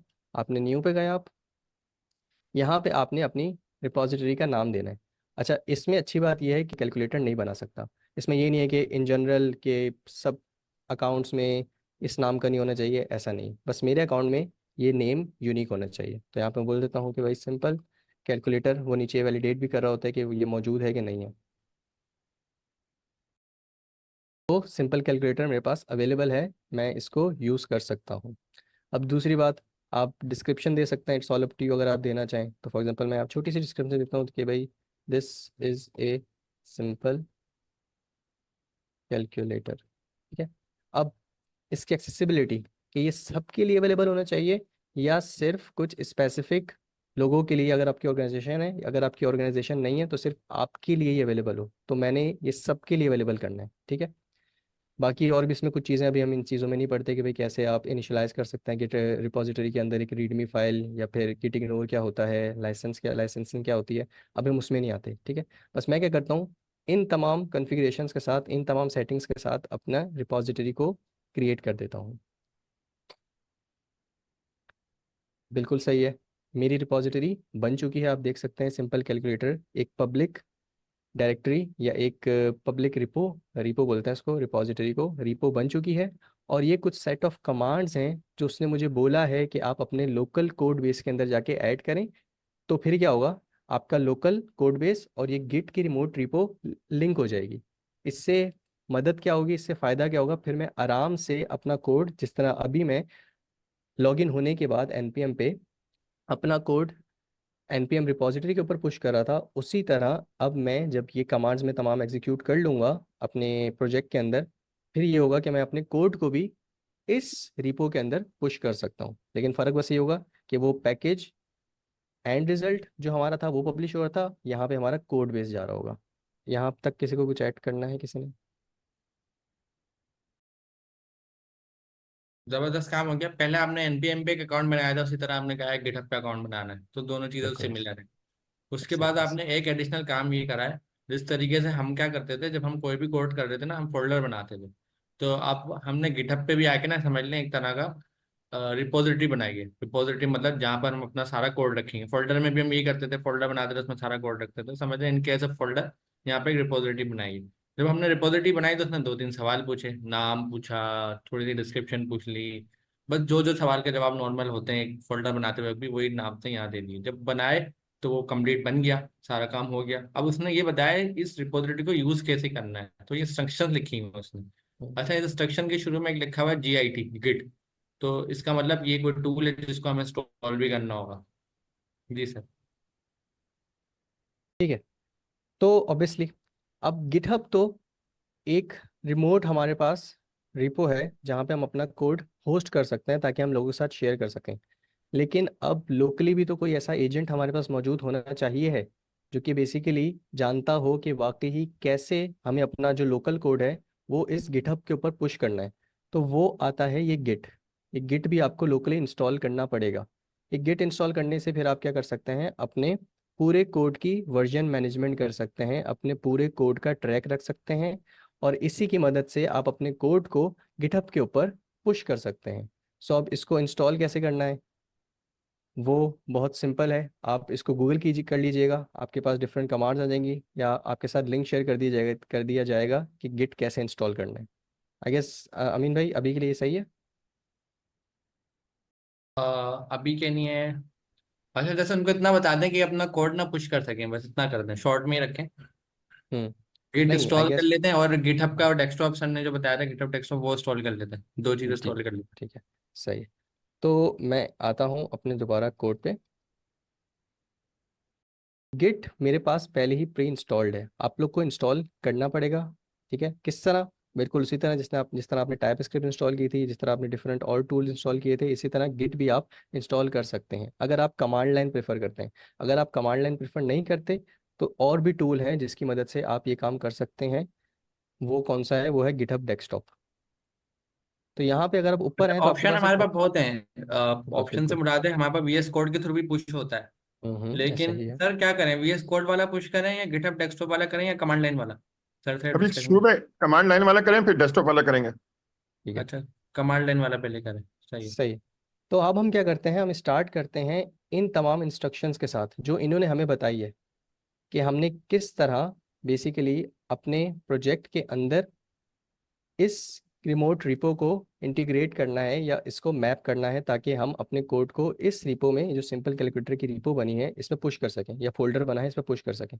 तो यहाँ पे इसने मुझे बताया हुआ है, दो ऑप्शन बताए हुए हैं कि या तो आप एक नई रिपो बनाएं कमांड लाइन के ऊपर, या अगर पहली एग्जिस्टिंग है तो आप क्या करें, ये वाली कमांड यूज़ करें। तो हमारे पास पहली फोल्डर बना हुआ है, ऐसा ही है, तो हम ये वाली कमांड्स फॉलो करेंगे, और हमने कोड भी पहले किया हुआ है। तो ये दोनों स्टेप्स में से आप फॉलो करेंगे कि आपका यूज़ केस क्या है। आपका या तो ये वाला यूज़ केस हो सकता है, या फिर ये वाला यूज़ केस होता है। मैं ये वाला फॉलो करूँगा क्योंकि मेरे पास पहले ही प्रोजेक्ट इनिशियलाइज्ड है और उसके अंदर कोड बेस तमाम चीज़ें हुई हुई हैं। और अब इसको स्टार्ट करते हैं। सो सबसे पहले मैं आता हूँ। अच्छा, एक काम करें, जो इनिशियलाइज है ना, थोड़ी देर के लिए वो डॉट गिट की फाइल अगर हटा सकते हैं, हटा दें, शुरू से ही करवा दें। आप रिपीट करें। आपके पास जो इनिशियलाइज है ना, आप उसको थोड़ी देर के लिए डिलीट कर दें, दोबारा से करवा दें, ताकि इन चलें फिर हम लोगों फ्रॉम को स्क्रैच करते हैं, 1 मिनट मैं कर लेता हूँ। डॉट गिट आ रही होगी ना आपके पास, वो हिडन में, वो डिलीट कर दें तो हिस्ट्री चली जाती है। चलें, हाँ ऐसे कर लें, ये भी सही है। हो जाएगा, मसला नहीं हो तो अभी करना चाहें तो यहाँ से भी हो जाएगा। अच्छा चलें, अब ये तो अभी step sir by Mubashir step क्या कर रहे हमने। हैं, जो यहाँ इंस्ट्रक्शन लिखी हुई है sir Mubashir one by one इसको फॉलो करते हुए जा रहे हैं। पहली वाली, आपके पास दोनों ऑप्शन थे लेकिन सर पहली वाली इसलिए कर रहे हैं ताकि आप लोगों को भी ये वाला जवाब मिल जाए कि कैसे होता है। मैंने कुछ नहीं किया, यहाँ पे जो पहली कमांड थी इसको कॉपी किया, और अपनी कमांड लाइन पे इसी ही फोल्डर के अंदर जिसको मैं चाहता हूँ, जिसका कोड मैं चाहता हूँ मैं गिटहब के ऊपर पुश करूँ, ये इसका ख्याल रखिएगा, आप किसी और फोल्डर में मौजूद ना हो, आप इसी फोल्डर में मौजूद हो जहाँ पे आपका कोड मौजूद है। यहाँ पे आके सबसे पहली मैं कमांड लिखता हूँ, जैसे ही मैं कमांड लिखूंगा आप देखिएगा यहाँ पे एक नई फाइल ऐड होगी। ये देखें, अब ये थोड़ी कमांड लाइन स्पेसिफिक एक कमांड है। इसका मकसद क्या होता है कि ये जो कंटेंट है या ये जो टेक्स्ट है, ये इस फाइल में ऐड कर दो। अब बनी हुई होती है तो उसमें अपेंड हो जाता है, अगर नहीं बनी हुई होती तो ये इसको क्रिएट कर देता है। तो एक एको, आपका जो भी टेक्स्ट था ये इस फाइल में ऐड कर दो। तो आप देख सकते हैं readme file on the fly बन गई है, और उसके अंदर यही टेक्स्ट सिंपल ऐड हो चुका है। ठीक है, तो ये बहुत सिंपल है, इसमें कुछ रॉकेट साइंस नहीं है, कमांड लाइन की वो है। अब मैंने अपनी लोकल रिपो को, जो मेरे फोल्डर में, ये चीज़ जहाँ पे मैं खड़ा हुआ हूँ, जो मेरा फोल्डर है जो मेरे लोकल सिस्टम पे मौजूद है, मैंने इसमें गिट इनिशियलाइज करना है। वेरी सिमिलर टू जैसे हमने एनपीएम इनिशियलाइज किया था, जैसे हमने टीएससी इनिशियलाइज किया था, लेकिन सबके स्पेसिफिक यूज़ केस थे। यहाँ पे गिट का यूज़ केस क्या है कि हमने अपनी लोकल रिपो के कोड को गिटहब के ऊपर पुश करना है। तो यहाँ पे मैं गिट इनिट कर लेता हूँ। उसने क्या बोला है, इनिशियलाइज्ड एम्प्टी गिट रिपॉजिटरी, एक रिपॉजिटरी जो थी वो एम्प्टी यहाँ पे इनिशियलाइज हो चुकी है। अब आगे चलते हैं अगले स्टेप के ऊपर, git add readme dot file. अब वो क्या करना चाह रहा है, वो इस फाइल को रीडमी डॉट जो एमडी फाइल है, इसको वो ट्रैक करना चाह रहा है या उसको वो स्टेज करना चाहता है गिट के साथ। लेकिन हमारे पास सिर्फ रीडमी डॉट एमडी नहीं है, हमारे पास पूरा कोड बेस, अगर आप यहाँ पे देखें हमारे पास बहुत बड़ा कोड बेस मौजूद है। हमें इन तमाम चीज़ों को स्टेजिंग पे लेके जाना है, या आसान लफ्ज़ों में उस प्रोसेस से गुजारना है कि हम इसको गिटहब तक पहुंचा सकें। तो उसके लिए पहली कमांड क्या होती है? Git add dot. अच्छा, इसमें बट इस पे एक चीज ऐड कर लें। हमारे पास ना गिट इग्नोर नहीं बनी हुई, तो आपने पैकेज ऐड तो ऐड किया था, लेकिन उसके साथ ही नोड मॉड्यूल क्या आ गया? तो इसकी मिसाल आप ऐसे लें कि जब आपके घर में राशन ख़त्म हो जाता है और आप जाते हैं, फॉर एग्जांपल अपने घर के पास कोई स्टोर है उसमें जाते हैं, तो ऑब्वियसली लेट से मैं 10 किलो चीनी ले आया, मेरे घर में चीनी ख़त्म थी, मैं 10 किलो चीनी ले आया और मैंने अपने स्टोर रूम में ला के रख दिया। तो ये मेरा स्टोर रूम है, और हस्बे ज़रूरत जितनी भी मुझे चाहिए होती है वो मैं अपने किचन में जाके एक बर्नी के अंदर रख लेता हूँ। तो आसान लफ्ज़ों में ये जो एनपीएम मॉड्यूल है ना, ये मेरा क्या है? स्टोर रूम है, जहाँ पे मेरा तमाम राशन पड़ा हुआ है, जहाँ पे मैंने तमाम संभाल के रखा हुआ है। और ये जो मैं इंपोर्ट स्टेटमेंट यूज़ कर रहा होता हूँ, ये बस मेरी हस्बे ज़रूरत जितना मैंने फॉर एग्जांपल मंथली चलाना है या जो है, मैं उतना अपने कोड बेस के अंदर या अपने किचन के अंदर ले आता हूँ। तो हमें बस अपने किचन का कंटेंट पुश कराना है, हमें जो किचन से रिलेटेड चीज़ें हैं वही पुश करनी है, हमें स्टोर रूम से कुछ लेना देना नहीं है। तो अब ये स्टोर रूम को यहाँ से कैसे हटाया जाए? तो हमारे पास एक तरीका होता है कि हम एक फाइल बनाते हैं डॉट गिट इग्नोर की। डॉट गिट इग्नोर क्या करता है? वो जब मेरा इस कोड, ये जो मेरा तमाम कोड मौजूद है, इसको गिटहब पे पुश कर रहा होगा, तो वो गिट इग्नोर में मौजूद फाइल्स को इग्नोर कर देता है। वो उनको खातिर में नहीं लाता कि ये उसके लिए जैसे ये मौजूद ही नहीं है। तो हम ये करते हैं कि हम एक डॉट गिट इग्नोर की फाइल बनाते हैं। यहाँ पे लिखता हूँ डॉट गिट इग्नोर। अब मुझे करना क्या है? इस नोड मॉड्यूल के फोल्डर का नाम इस डॉट गिट इग्नोर में डाल देना है, ताकि जब मैं अपना कोड पुश करूं गिटहब के ऊपर, तो वो ये वाला फोल्डर जो है वो उसका पार्ट ना हो, मेरे कोड बेस का पार्ट ना हो। तो सिंपल, मैंने गिट इग्नोर बनाई और इसके अंदर मैं नोड मॉड्यूल, सिंपल आपने इस तरह नोड मॉड्यूल लिख देना है। या आपने नोड मॉड्यूल लिख दिया, और अब होगा ये कि अब जब मैं गिट ऐड करूंगा, तो ये नोड मॉड्यूल्स का folder, there is a mistake, it's node modules. हाँ, अब ठीक है। ये नोड मॉड्यूल्स का फोल्डर जो है वो अब क्या होगा? स्टेजिंग पे नहीं जाएगा। तो अब हम करते हैं गिट ऐड। अब कमांड क्या थी भाई? वहाँ पे git add readme dot M D, लेकिन हमारे पास सिर्फ रीडमी डॉट एम डी नहीं है, हमारे पास इतनी सारी फाइल्स हैं, तो हम डॉट बोलेंगे। अब डॉट क्या होता है? डॉट आपकी करंट डायरेक्टरी को रिप्रेजेंट कर रहा होता है। अब करंट डायरेक्टरी से मुराद ये है, ये जो आपको सब दिख रहा है, समझे, ये इसको रिप्रेजेंट करे कि यहाँ पे जो कुछ भी मौजूद है उसको ऐड कर दो। लेकिन अगेन वो एक चीज़ को इग्नोर करेगा। वो इग्नोर क्या करेगा? जो चीज़ें गिट इग्नोर में मौजूद है, और गिट इग्नोर में क्या मौजूद है? Node modules. तो आसान लफ्जों में नोड मॉड्यूल्स को छोड़ के तमाम चीज़ें स्टेजिंग पे चली जाएंगी। स्टेजिंग आप समझे एक स्पेस है गिट के लिए, जहाँ पे वो आपकी फाइल्स का ट्रैक रख रहा है। अभी तक लोकली है, अभी कुछ चीज़ें आगे पुश नहीं हुई है। तो यहाँ पे करता हूँ गिट ऐड डॉट। तो ये तमाम चीज़ें क्या हो गई है? गिट ने ऐड कर ली हैं। ये मेरे पास कुछ वार्निंग्स आ रही हैं, आपके पास मोस्ट प्रोबेबली नहीं आएंगी, ठीक है। तो गिट ऐड कर दिया है, अब ये तमाम चीज़ों का ट्रैक हो रहा है और ये तमाम चीज़ें स्टेजिंग पे चली गई हैं। अब सेकंड स्टेप आता है, वो हम देख लेते हैं दोबारा इधर आके। वो है कमिट का। ऐड करने के बाद ऐड में हमने थोड़ी सी ट्विकिंग की है। हमने सिर्फ, हमारे पास रीडमी डॉट एम डी नहीं थी, हमारे पास बहुत सारी फाइल्स थी, तो हमने इसलिए डॉट से रिप्रेजेंट किया था कि हमारी करंट डायरेक्टरी के अंदर जितना भी काम है वो तमाम ऐड कर दो। अब दूसरी चीज़ आती है कमिट। कमिट से क्या मुराद है? कमिट से ये मुराद है कि मैंने इस पॉइंट ऑफ टाइम पे जितने भी चेंजेस किए हैं, मैं उसको कुछ शॉर्ट सी डिस्क्रिप्शन दे दूं। मेरे से इससे मुराद क्या है कि फॉर जिस तरह हमने सैम्बर वर्जन्स देखे थे, हम क्या कर रहे थे? वर्जन्स मेंटेन कर रहे थे, 1.0.0, 1.0.1, 1.0.2। इससे क्या हो रहा था? ट्रैकिंग हो रही थी कि यार हाँ, 0.1 के अंदर ये काम हुए थे, 0.2 के अंदर ये काम हुए थे, 0.3 के अंदर ये काम हुए थे। लेकिन वो एनपीएम का कन्वेंशन था।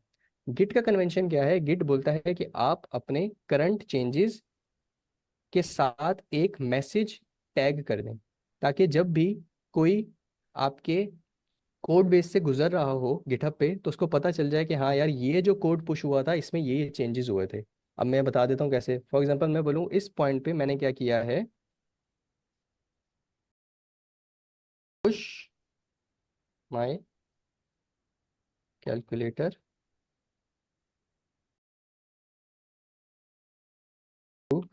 गिटहब। ठीक है, तो मैंने क्या किया है, मैंने इस जो भी मैंने चेंजेस किए हैं इस पॉइंट तक, मैंने उसके साथ एक मैसेज टैग कर दिया है, ताकि इन फ्यूचर अगर मैं गिटहब देखूं और अपने तमाम चेंजेस देख रहा हूं कि यार मैंने क्या क्या किया था, तो ये मुझे मैसेज दिख जाए और मुझे याद आ जाए कि हाँ यार, जब मैंने ये वाला इस टाइम पे पुश किया था तो बेसिकली मैं कर क्या रहा था, तो मैं कर ये रहा था कि मैंने फर्स्ट टाइम अपना कोड पुश किया था गिटहब के ऊपर। तो ये मैंने अब कमिट एक दे दिया, गिट कमिट, और -m से मुराद होती है मैसेज, और ये आपने अपना मैसेज दे दिया कि आप क्या मैसेज देना चाहते हैं स्ट्रिंग्स के अंदर।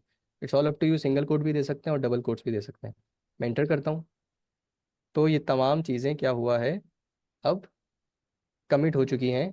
और अब फाइनल स्टेप है, वो हम जाके देखते हैं वो क्या है, वो पुश करना है। वैसे तो जैसे ही आप कमिट करते हैं तो आप पुश करते हैं, लेकिन अभी हमारे पास दो स्टेप और हैं। दो स्टेप क्या हैं कि हमें इस रिमोट रिपो को एसोसिएट करना है अपनी लोकल रिपो के साथ। रिपो से मुराद है फोल्डर कह लें आप, अपने इस रिमोट या फिर अपने होस्टेड फोल्डर को मैप करना है, एसोसिएट करना है अपने लोकल फोल्डर के साथ। तो उसके लिए सबसे पहले तो मैं एक ब्रांच में जाऊंगा। अब ब्रांच क्या होती है भाई, ये भी समझ लेते हैं। ब्रांच बेसिकली फर्क करने का तरीका है। फॉर एग्जाम्पल, कोड बेस के ऊपर अमीन भाई भी काम कर रहे होंगे, मैं भी काम कर रहा हूँगा, ABC भी काम कर रहा होगा, BCD भी काम कर रहा होगा। जब आप ऑब्वियसली ऑर्गेनाइजेशंस में काम कर रहे हो तो आप अकेले किसी प्रोजेक्ट पे काम नहीं कर रहे होते, डिफरेंट लोग होते हैं जो उस प्रोजेक्ट के ऊपर काम कर रहे होते हैं। तो उनको डिफ्रेंशिएट कैसे किया जाए, तो वो इस तरह किया जाता है कि हर बंदे को एक ब्रांच दे दी जाती है कि भाई फॉर एग्जांपल अमीन भाई काम कर रहे हैं तो इनकी ब्रांच बन गई डेव डैश अमीन। एग्जांपल, मुबशिर काम कर रहा है तो मुबशिर की एक ब्रांच बन गई डेव डैश मुबशिर। इसी तरह ABC अगर इस प्रोजेक्ट पे काम कर रहा है तो उसकी ब्रांच बन गई ABC। अभी हम इसको जनरलाइज लेके चलते हैं, जनरल वे में लेके चलते हैं, और हम अपनी ब्रांच का नाम दे देते हैं मेन। कि भाई मेन बंदा, अभी आसान लफ्जों में, मेन एक बंदा है जो कि हमारे प्रोजेक्ट के ऊपर काम कर रहा है। तो यहाँ पे मैंने क्या कर दिया, एक ब्रांच क्रिएट कर दी है जिसका नाम है मेन। मैं एंटर करता हूँ, तो मेरे पास क्या हुआ है, एक ब्रांच क्रिएट हो गई है जिसका नाम है मेन। अब सेकंड स्टेप ऑब्वियसली जो सबसे इंपॉर्टेंट है, कि आप अपनी इस गिटहब के फोल्डर को अपने लोकल फोल्डर के साथ कनेक्ट करना चाहते हैं, लिंक करना चाहते हैं। तो उसके लिए ये फिफ्थ कमांड है कि रिमोट ऐड ओरिजिन, और अपने पूरे गिटहब का आपने URL दे दिया। मैं उसको एंटर करता हूँ, ये भी हो गया। अब फाइनली आपके पास लास्ट कमांड है कि आपने अपने कोड को पुश करना है। उसके लिए आपके पास ये लास्ट कमांड है, नाम से दिख रहा है कि भाई गिट पुश, जिस तरह npm पब्लिश था, ये गिट पे हम पुश कर रहे हैं, तो गिट पुश ओरिजिन और मेन। अब मैं इस पे ओरिजिन मेन से मुराद क्या है कि वो ब्रांच जो अभी हमने बनाई है ये उसी में पुश करो। ये मैंने अब, इसलिए मेरे पास ऑथेंटिकेशन है तो मैं इसको पासवर्ड दे देता हूँ, आप लोग के पास नहीं आएगा। ये तमाम कोड मेरा पुश हो चुका है। अब जब मैं इधर ही आके अपना ब्राउज़र रिफ़्रेश करूँगा तो आप देख सकते हैं गेट इग्नोर की फ़ाइल मेरे पास रीडमी, आसान लफ्ज़ों में जो भी यहाँ पे मौजूद था एक्सेप्ट नोड मॉड्यूल्स, वो तमाम चीज़ें आपको यहाँ पे दिख सकती हैं। था तो वो इस URL पे जाके, मैं ये भी आप लोगों के साथ शेयर कर लेता हूँ ताकि आप लोग आराम से देखें। जो हमने प्रोडक्ट देखना था वो भी देख लिया, कैसे हम कोड से हट के सिर्फ अपना प्रोडक्ट यूज़ कर सकते हैं CLI पे, उसके लिए हमने npm यूज़ किया। और वही मतलब देखा जाए तो प्रोसेस सेम ही था, लेकिन वो npm से एसोसिएट कमांड थी, ये गिट से एसोसिएट कमांड थी। वहाँ पे हमने अपना पैकेज पुश किया था और फिर पैकेज को यूटिलाइज किया था npx के थ्रू। यहाँ पे हमने अपना कोड बेस पुश किया है और अब हम उसको यहाँ पे URL के थ्रू एक्सेस कर सकते हैं। तो अब आप इसको देख सकते हैं, आप लोग के सबके पास एक्सेसिबल होगा ये URL। जी अमीन भाई।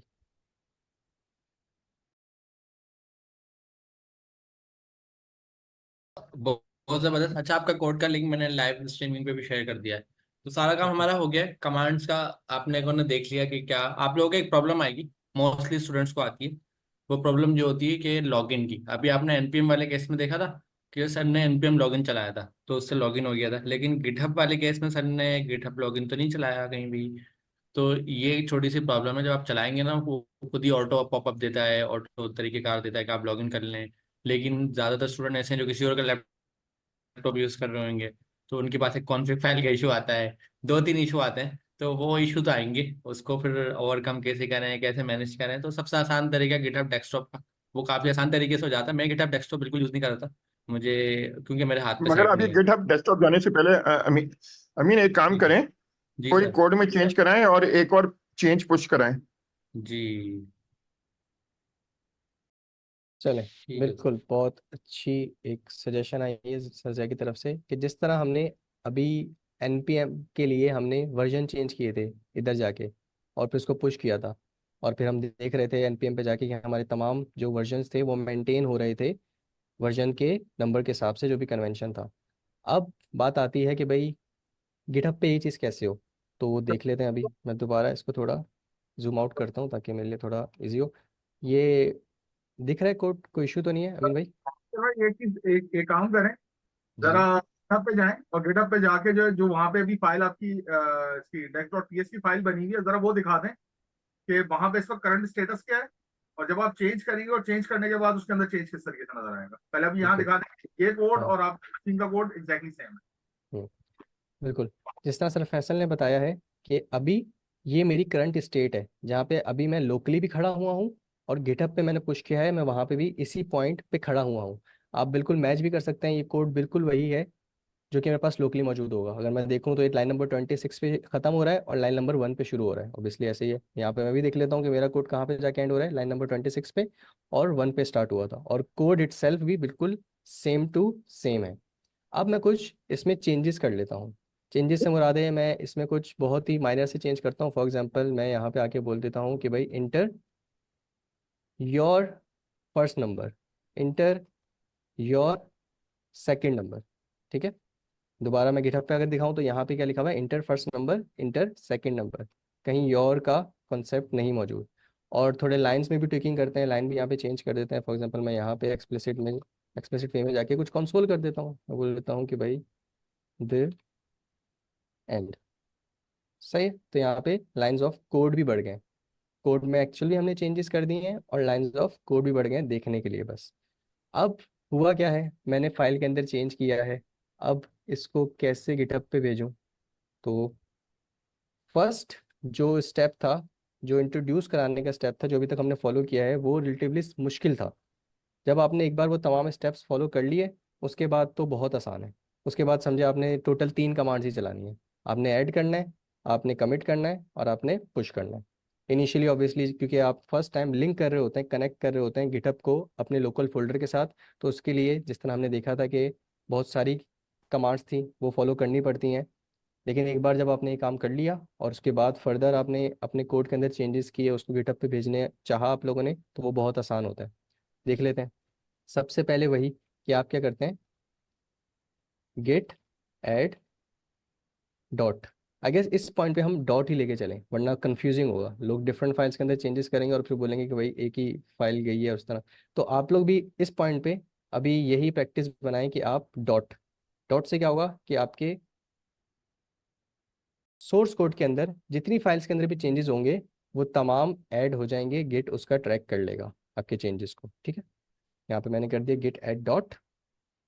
अब गिट कमिट, वही बात कि मैंने अब दोबारा कुछ चेंजेस किए हैं, इन चेंजेस को किसी मैसेज के साथ मैंने टैग करना है, ताकि इन फ्यूचर जब मैं देखूं कि यार इस पॉइंट ऑफ टाइम पे मैंने क्या चेंज किए थे, तो सबसे पहले तो इस मैसेज से ही, मैसेज मीनिंगफुल होना चाहिए, इस मैसेज से ही मुझे आइडिया हो जाए कि हाँ यार मैंने ये किया था।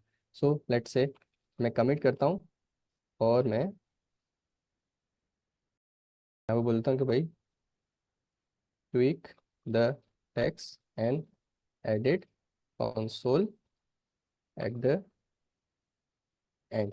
ठीक है, तो थोड़ा डिस्क्रिप्टिव भी कर दिया है, और पढ़ के ही थोड़ा आइडिया हो रहा है कि मैंने क्या किया है। मैंने टेक्स्ट को ट्वीक किया है, और मैंने सबसे आखिर में जाके कंसोल ऐड कर दिया। मैं इसको इंटर करता हूँ तो यहाँ पे आपके सामने आ रहा है 1 फाइल चेंज 4 इंसर्शन। उसने देखा है यार कितनी लाइन इंसर्ट हुए हैं, क्या क्या चीज़ें हुई हैं। खैर हमें इसमें इतनी चीज़ों को समझने की फिलहाल ज़रूरत नहीं है। अब फाइनली जिस तरह मैं आपको बताया 3 कमांड्स हैं, फर्स्ट हमने ऐड कर दिया, दूसरा हमें उस चेंजेस को हमने एक मैसेज के साथ टैग कर दिया, अब फाइनल कमांड है वो है पुश करने की। तो मैं बोलता हूँ गेट पुश ओरिजिन।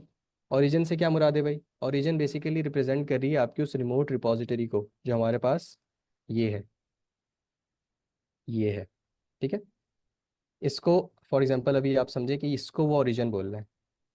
ये आपके पास ओरिजिन आ गया, और उसके बाद इस ओरिजिन की कौन सी ब्रांच के ऊपर इस कोड को पुश करना है, तो वो हमें पता है कि हमने एक ही ब्रांच फिलहाल अभी तक बनाई है जिसका नाम है मेन। तो गेट पुश ओरिजिन मेन। मैं इसको ज़रा और बड़ा कर देता हूँ ताकि आप लोग को दिखे। तो भाई एक सवाल है, जी जी, कमिट और पुश में क्या फर्क है? ठीक है।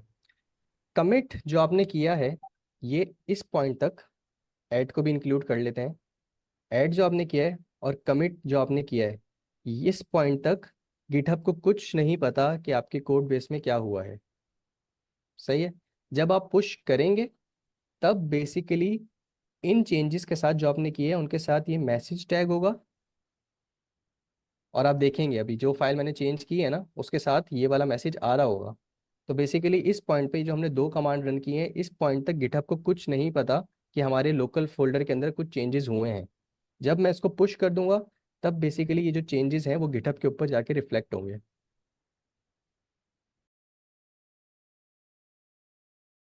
ठीक है, आगे चलते हैं। तो अब मैं गिट पुश ओरिजिन मेन करने जा रहा हूँ। इससे क्या होगा, मेरे ओरिजिन या फिर मेरी जो रिमोट रिपो है उसके उसकी इस ब्रांच में, मेन ब्रांच पे, ये भी मैं आपको दिखा देता हूँ कि मेरा तमाम कोड एक ब्रांच के अंदर होल्ड हो रहा होगा। वो आप देख सकते हैं। अगर मैं पीछे जाऊँ तो आप देख सकते हैं एक ब्रांच बनी हुई है मेन। यहाँ पे आपकी तमाम ब्रांचेस लिस्ट हो रही होती हैं। हमारे पास इस पॉइंट पे सिर्फ एक ही ब्रांच है जिसका नाम मेन है, और वही हमारी डिफ़ॉल्ट है। तो ये प्रोजेक्ट है हमारा, ये हमारी ब्रांच है, और ये पूरा कोड है जो इसमें अभी स्टोर है या फिर इसमें होल्ड है। तो खैर अब आगे चलते हैं। यहाँ पे जाके मैं गिट पुश ओरिजिन मेन करता हूँ। मैंने इंटर किया, ये मुझसे कोड मांगेगा, आप लोग से ये नहीं मांगेगा शायद, और मेरा कोड सारा चला गया। अब इस स्टेट को देख लें। हर फाइल के आगे क्या लिखा हुआ है, push my calculator to GitHub, push my calculator to GitHub. हर लाइन फर्स्ट से लेकर लास्ट जो फाइल है उस सब के साथ यही मैसेज टैग है, जो कि मेरा पहला मैसेज था या पहला कमिट था जो मैंने किया था। जैसे ही मैं पेज रिफ्रेश करता हूँ तो आप देख सकते हैं कि सारी फाइल्स के साथ अभी भी push my calculator to GitHub ही आ रहा है, लेकिन एक फाइल जिसके अंदर मैंने अभी लेटेस्ट चेंजेस किए हैं उसके साथ क्या कमिट आ रहा है, जो अभी मैंने किया है कि tweak the text and edit console at the end. क्योंकि उसने खुद ही इस चीज़ को इन्फर कर लिया कि हाँ यार ये वो फाइल थी जिसमें इस पॉइंट पे 2 मिनट्स अगो, बाकी सबके आगे आप ये भी दिख रहा है कि आपके 12 मिनट्स अगो आ रहे हैं, इसमें 2 मिनट्स अगो एक और चेंज पुश किया गया है, और उसका मैसेज क्या था, वो ये मैसेज था। अब जो सर फैसल ने बताया था कि अब ज़रा चेंजेस देखते हैं हम, कि वाकई ही जो मेरे पास अब लोकल चेंजेस हैं अपडेटेड, कि यहाँ पे कंसोल दी एंड आ रहा है और यहाँ पे मैंने मैसेज के अंदर जो कुछ टेकिंग की है वो दिखेगी कि नहीं। मैं अपने index.ts की फाइल खोलता हूँ। आप देख सकते हैं यहाँ पर मेरे पास मैसेज भी आ रहा है जिसके अंदर योर भी अब इंक्लूड हो गया है, और सबसे एंड पे द एंड भी आ रहा है। तो वो थी npm पे जिस तरह वर्जन हम मेंटेन कर रहे थे, यहाँ पे हम कमिट के थ्रू यहाँ पे भी एक किस्म का वर्जन मेंटेन हो रहा होता है। और वही कि आपका फोल्डर ये है, इसकी ये ब्रांच है, और ये ब्रांच में तमाम कोड इंक्लूडेड है या फिर तमाम कोड स्टोर है। जी सर अमीन। बराबर। अच्छा, कमांड्स जो ना जो बिगनर्स है ना, फर्स्ट टाइम पे जब वो आते हैं तो उनको इतनी सारी कमांड्स मिलती है ना, वो घबरा जाते हैं। हम्म। और आप लोग जब ये सारा काम करने जाएंगे ना, 2 से 3 कॉमन मिस्टेक्स हैं जो हर कोई करता है। वो क्या क्या होती हैं? पहली मिस्टेक, आप लोग सबसे पहले तो मिस्टेक होगी लॉगिन वाली। सही है, आप सारा काम कर लेंगे, जब पुश करने जाएंगे तो वो पुश नहीं होगा। एक तो ये बड़ी मिस्टेक होती है। इससे भी पहले एक और मिस्टेक होती है, वो ये होती है कमिट नहीं करने देगा कोड आपका। जैसे ही आप कमिट करेंगे एरर आ जाएगा, कमिट करेंगे एरर आ जाएगा, कमिट करेंगे एरर आ जाएगा। तीसरी प्रॉब्लम आपको होगी, एक तो कमेंट की में एरर आएगा आपके पास। ये मैं कॉमन प्रॉब्लम बता रहा हूँ, हर किसी को नहीं आएगी, ज्यादातर लोग आती है। फिर एक हमने लॉगिन का बता दिया कि वो गिटहब जैसे एनपीएम हमने लॉगिन करा ना, यहाँ पे हमने कोई लॉगिन की कमांड नहीं चलाई है। प्रॉब्लम ये है, ये खुद ऑटो देखता है पुश करते वक्त कि ये लॉगिन है रिमोट या नहीं है। तो वो सारा केस होता है। तो दूसरा आपको आ गया लॉगिन वाला मसला। तीसरा मसला आपको ये आएगा कि आप ना कमांड की सीक्वेंस भूल जाएंगे। तो हमेशा याद रखें, कमिट जब भी चलाए ना उससे पहले ऐड की कमांड चलेगी। तो कभी भी ऐसा नहीं हो कि ऐड की कमांड चला दें कमिट भूल जाएं, और या कमेंट चला दें ऐड की कमांड भूल जाएं। दोनों कमांड ना एक साथ चलती हैं। तो ऐसे सर नोट पैड पे एक बार कमांड लिखें ताकि इन लोगों को याद हो जाए। ठीक है। तो जब आपने इनिशियल स्टेप्स फॉलो कर दिए जो हमने देखा था, जो गिटहब खुद बताता है, ठीक है, तो वो तो सिंपल है, आपने उन्हीं को स्टेप बाय स्टेप फॉलो करना है। जब आपने वो पहले कर तो वन लिए, टाइम वाली बता दें, वन टाइम जो हाँ, आपने करे थे।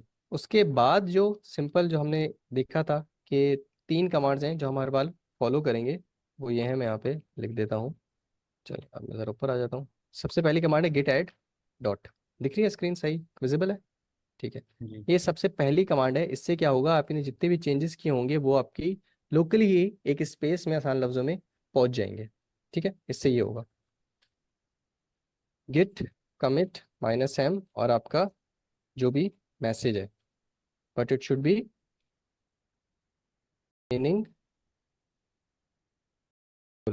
ठीक है, ताकि देख के पता चले आपने किया क्या है। तो आप गिट कमिट कर देंगे। अब वो क्या था, वो जो स्पेस में अभी वो था ना, स्पेस में आपके तमाम चेंजेस चले जाएंगे। बेसिकली वो जितनी भी फाइल चेंजेस थे उनके साथ ये मैसेज टैग हो जाएगा जो भी, और अभी हमने देखा भी था कि हमारी एक फाइल के साथ ये जो हमने लेटेस्ट कमिट था वो चला जाएगा। ये आपका दूसरा स्टेप हो जाएगा। अभी तक आपके गिटहब को नहीं पता होगा कि भाई क्या हुआ है या क्या अपडेटेड कोड है। उसके लिए आप ये सबसे लास्ट कमांड चलाएंगे जो कि है गिट पुश ओरिजिन और आपकी ब्रांच का नाम। मेरे कॉन्टेक्स्ट के अंदर मेरी ब्रांच का नाम फिलहाल क्या है, मेन। और मोस्ट प्रोबेबली आपके पास भी, जब आप इनिशियली चला रहे होंगे तो आपके पास भी मेन ही आपकी ब्रांच होगी। नहीं हो रही होगी तो आई गेस, अगर आपने बल्कि नहीं, अभी फिलहाल आपके पास स्टोर नहीं होगा, लेकिन अगर आपने इनिशियली जो गिटहब के ऊपर जो कमांड्स है वो फॉलो किया तो आपकी ब्रांच भी मेन ही होगी, कि मैंने भी उसी को फॉलो किया था, तो वो by default main branch he create करवाता है, तो आपके पास भी आ रही होगी। तो ये 3 कमांड्स हैं। आप भले स्क्रीनशॉट ले लें या अभी टाइम नोट कर लें कि किस टाइम पे ये बात मैंने बताई है, इसको ज़रा आप इसका ख्याल रखिएगा। ये 3 कमांड्स हैं और इनका यही सीक्वेंस है, आप इसको शुरू में बाद में चेंज नहीं कर सकते। First, second and third.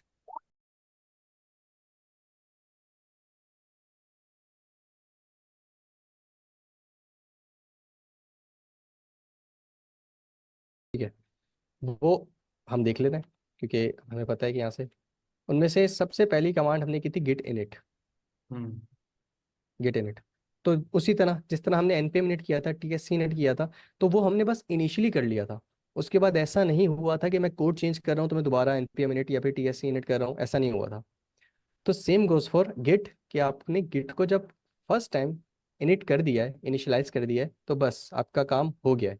इसके बाद आप कोड में कुछ चेंजेस कर रहे हैं या कोई फाइल ऐड कर रहे हैं या कोई फाइल डिलीट कर रहे हैं, गिट आपने दोबारा इनिशियलाइज नहीं करना, वो आपके फोल्डर का ट्रैक रख रहा है। नीचे आते हैं। उसके बाद हमने गिट इनिट के बाद हमने एक और कमांड चलाई थी, गिट ऐड।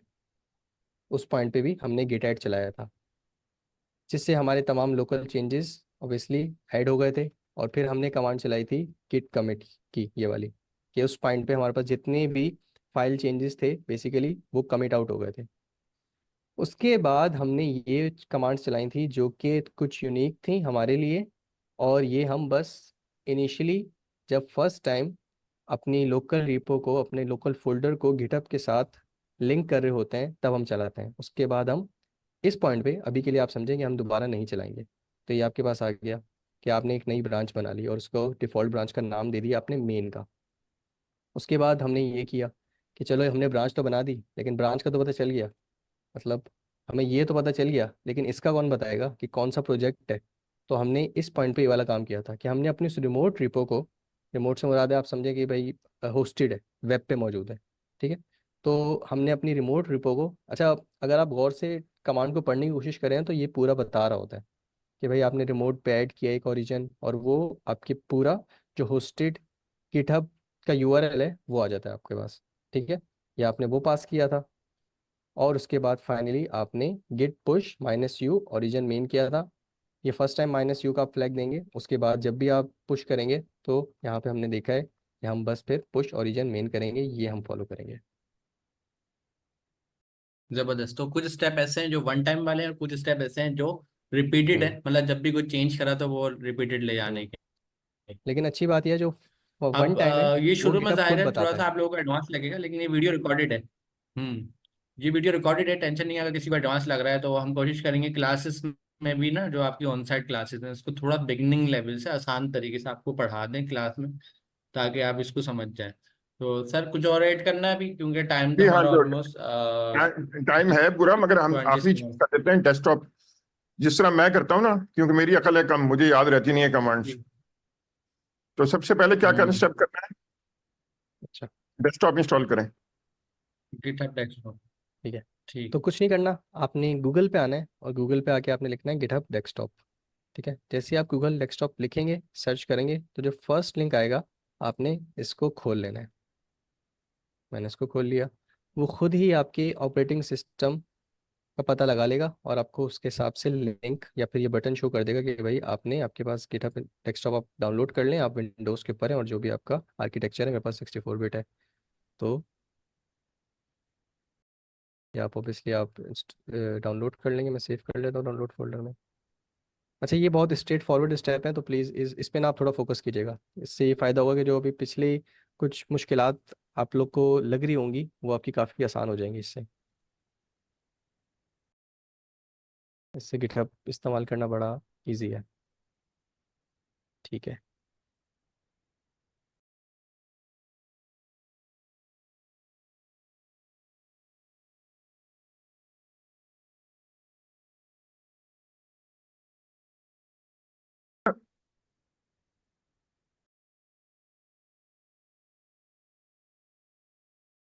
ठीक है, ये डाउनलोड हो गया।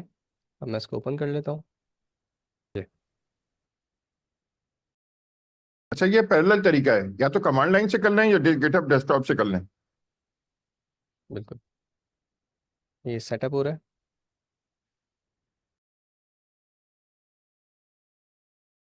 जी बिल्कुल, जिस तरह से जैन ने बताया कि आप लोग के सामने अभी दोनों तरीके रख दिए जाएंगे। पहले तो हमने दिखाई दिए, ये दूसरा तरीका है कि आप किस तरह गिटहब के साथ अपने लोकल फोल्डर को लिंक कर सकते हैं। तो इनमें से जो भी आपको आसान लगे वो आप फॉलो कर सकते हैं। अच्छा, आप क्या करना है, आपका जब ये इंस्टॉल हो जाएगा इतनी देर में आप ये करें, फिर दोबारा दोबारा जाएं रिपोजिटरी पे। हम्म। मैं कैसे करता हूँ ना वो बताता हूँ आपको। जी। मैंने वापस गया गिटहब पे, एक नई रिपोजिटरी बनाई, समझे। ठीक है। मैंने यहाँ प्रोजेक्ट इस तरह शुरू करता हूँ बच्चों वाले तरीके से। हम्म बट हम्म हूँ भी बच्चा ना। समझने में तो कोई हर्ज नहीं है। हम्म। बनाओ, मैं नई रिपो क्रिएट करूँ, राइट? जी। जी, एक मैं बता रहा हूँ, मैं जब नया प्रोजेक्ट शुरू करता हूँ तो क्या करता हूँ। चले, मैं फॉलो करता हूँ सारे जिस तरह आप स्टूडेंट्स को कहते ऐसे हैं। ही करना चाहिए, जो बिल्कुल ही आसान काम है ना। आपने न्यू का कर दिया, माई टेस्ट कुछ भी लिख दिया,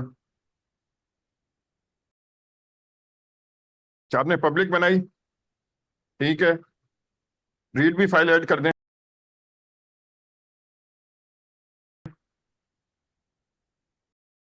और क्रिएट अ रिपोजिटरी करते हैं।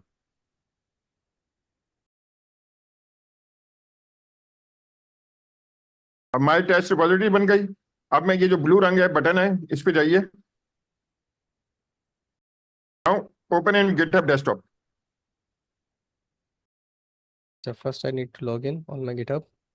पहले मैं यहाँ से लॉग इन कर लेता हूँ अपना, इंस्टॉलेशन प्रोसेस से पूरा गुजर जाता हूँ। अच्छा, ये आप लोग के लिए भी बिल्कुल ये ऑप्शंस आ रहे होंगे जब आप गिटहब इंस्टॉल करेंगे।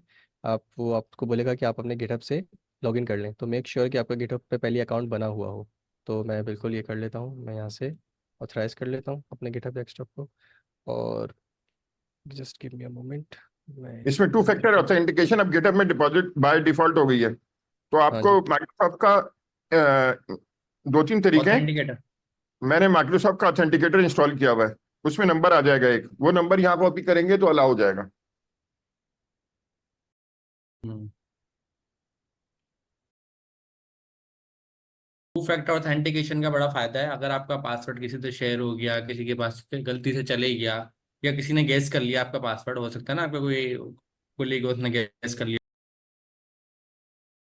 होगा। अब तो गूगल के हम्म, क्रोम पे भी सेव हो जाते हैं पासवर्ड। तो अगला ना लॉगिन नहीं कर पाएगा, काम नहीं कर पाएगा। उसकी रीजन ये है कि उसमें टू फैक्टर है। आपके पासवर्ड से वो चलेगा ही नहीं, वो आपको भेजेगा ऑथेंटिकेटर पे कोड। वो कोड जब तक आप उसको नहीं बताएंगे वो आपको पहचानेगा ही नहीं। तो ये दो आपके फैक्टर ऑथेंटिकेशन के अलग अलग हो जाते हैं, इससे सिक्योरिटी बड़ी अच्छी हो जाती है। तो ठीक ये है। गिटहब ने यूज़ करा हुआ। हाँ जी। तो जैसे ही मैंने अपना कोड दिया है, टू फैक्टर ऑथेंटिकेशन का कुछ कोड दिया है, तो उसने उसको एक्सेप्ट कर लिया और उसके बाद मेरे पास ये पॉपअप आप देख रहे हैं कि मुझे बोल रहा है कि वो आप ओपन गिटहब गिटहब डेस्कटॉप कर लें। तो मैं जैसे ही इस पर क्लिक करूँगा ये मुझे रीडायरेक्ट करेगा दोबारा मेरे गिटहब के इस डेस्कटॉप एप्लीकेशन के ऊपर। तो आप देखेंगे मैं इस पर क्लिक करता हूँ तो मैं दोबारा यहाँ पे आ गया। अब ये प्रोसेस कर रहा है। तो ये तमाम चीज़ें आ गई यहाँ पे, ईमेल और ये तमाम चीज़ें मैं अभी इसी के साथ जाने देता हूँ। और मैं फिनिश करता हूँ इसको। अब जिस तरह सर ने बताया था, सर ज़िया ने, कि सर ज़िया का जो प्रोसेस है हम उसको फॉलो करते हैं। मैं दोबारा इधर आता हूँ गिटहब के ऊपर, और इस कोड पे जाके हमने रिपो बना ली बड़ी सिंपल तरीके से। इस कोड पे जाके यहाँ पे एक ऑप्शन होता है ओपन विद गिटहब डेस्कटॉप, तो मैं इस पर क्लिक करता हूँ और ये दोबारा वही पॉपअप देगा कि आप इस फोल्डर को या इस डायरेक्टरी को या इस रिपो को गिटहब डेस्कटॉप पे ओपन करना चाहते हैं। मैं जैसे ही बोलूँगा ओपन गिटहब डेस्कटॉप, तो वो खुद ही एक पॉपअप बोल लें, एक मॉडल बोल लें, ओपन करेगा और उसमें खुद ही उस रिपो का यूआरएल ऐड कर देगा। ठीक है। और लोकल पाथ आप बताना चाहते हैं कि भाई ठीक है रिमोट रिपो तो बनी हुई। अच्छा, मज़े की बात, अभी हम रिवर्स कर रहे हैं। पहले हम, इससे पहले हमने क्या किया था, हमने पहले लोकल रिपो बनाई थी, फिर रिमोट रिपो बनाई थी और इन दोनों को लिंक किया था। इस पॉइंट पे जो हम कर रहे हैं वो हमने पहले रिमोट रिपो बना दी है और फिर क्या कर रहे हैं, उसकी बेसिस के ऊपर एक लोकल रिपो बना रहे हैं। इसलिए आप देख सकते हैं कि उसने ऊपर गिटहब का यूआरएल दिया है। ये जो आप, अगर आप मैच करना चाहें तो देखो, ये जो यूआरएल है और ये जो यूआरएल है सेम है, माई टेस्ट रिपो, माई टेस्ट रिपो। और अब वो मुझे बोल रहा है कि भाई आप लोकली इसको कहाँ स्टोर या कहाँ सेव करना चाहते हैं, वो पाथ बता रहे हैं। तो बाय डिफ़ॉल्ट ये गिटहब का फोल्डर बनाता है, उसमें तमाम रिपो मेंटेन करता है। हाँ तो वही रहने ठीक है, दें, हम डिफॉल्ट ही इसमें रहने दें, चलते तो हैं। ठीक हो बिल्कुल, गया। मैं यहाँ पे क्लोन कर लेता हूँ। यहाँ पे मैंने क्लोन किया, वो क्लोन कर रहा है इसको, और ये मेरे पास मेरी ये फाइल आ गई है। अब आपने क्या करना है, विजुअल स्टूडियो कोड में जाए हाँ जी। और ये डायरेक्टरी खोल लें। और वहां भी जाने की जरूरत नहीं है, ये यहीं से भी खोला जा सकता है। हाँ इधर बिल्कुल। भी खोला जा सकता है। मैं तो वो बता रहा हूँ जो, मैं तो ऐसा करता हूँ जिसमें याद ही ना रखना पड़े कुछ। ठीक है, तो आप VS कोड के ऊपर आए, आपने सिंपल स्टेप फॉलो करना है। ओपन फोल्डर, यहाँ पे आप देख सकते हैं ये फिफ्थ ऑप्शन है, ओपन फोल्डर। और अभी हमने देख लिया था कि हमारा जो कोड है वो कहाँ जाके सेव हुआ है या रिपो कहाँ क्लोन हुई है। डॉक्यूमेंट में, डॉक्यूमेंट में गिटहब का फोल्डर है और उसमें ये हमारी भी रिपो हमें दिख रही है। मैं इस पर करता हूँ सेलेक्ट और इसको ओपन कर लेता हूँ। तो अब वो फोल्डर हमारे पास यहाँ पे आ रहा है। रीडमी फाइल यहाँ पे भी है। यहाँ पे क्यों है, क्योंकि बेसिकली हमने अपनी रिमोट रिपो जो ये मौजूद है इसी का क्लोन किया है। तो रीडमी यहाँ पे भी है, इसके अंदर जो कंटेंट है वो क्या है, माई टेस्ट रिपो। अगर मैं इसको भी खोल के देखूँ तो मेरे पास आ रहा होगा माई टेस्ट रिपो। मैं इसको बड़ा कर देता हूँ ताकि आप सबको दिख अब जाए। अब इसमें एक टाइपस्क्रिप्ट की या जावास्क्रिप्ट की फाइल बना दें, एक हेलो वर्ल्ड की। ठीक है, रिपीट कर लेते हैं हम, यहाँ पे npm init कर लेते हैं।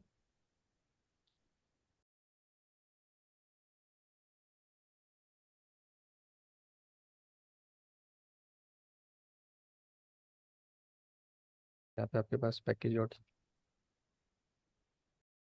तो मुझसे पूछ रहा है आपने अपने पैकेज का नाम क्या देना है। मैं बोलता हूँ ठीक है, वर्जन वो बोल रहा है, डिस्क्रिप्शन सही है, इंडेक्स कमांड सब कुछ यस। ये पैकेज की फाइल आ गई और हम TSC भी इनिट कर लेते हैं। अब देख सकते हैं हमने ये काम कर लिया है, तमाम चीज़ें। कॉन्फ़िगरेशन आप लोग के लिए रिपीट हो जाएगी, अच्छा है। तो हम देख लेते हैं टारगेट में हम क्या करते हैं।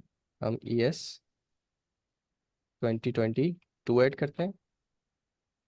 हम अपने मॉड्यूल की जगह नोड नेक्स्ट यूज़ करते हैं और हम मॉड्यूल रेजोल्यूशन की जगह भी नोड नेक्स्ट ही यूज़ करते हैं।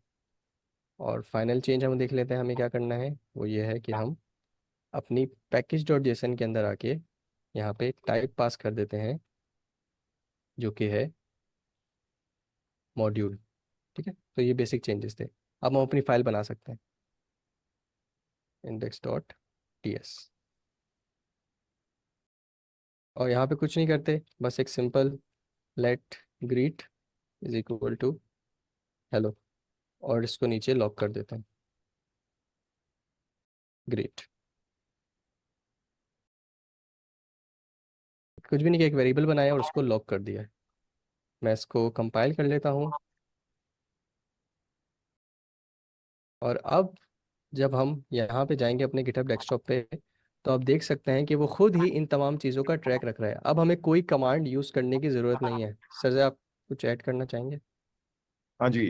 अब ये आपने क्या है, इसको अब कमिट करें, अब वापस जाएं गिटहब डेस्कटॉप में। ठीक है, ये गिटहब डेस्कटॉप खुला हुआ है मैंने।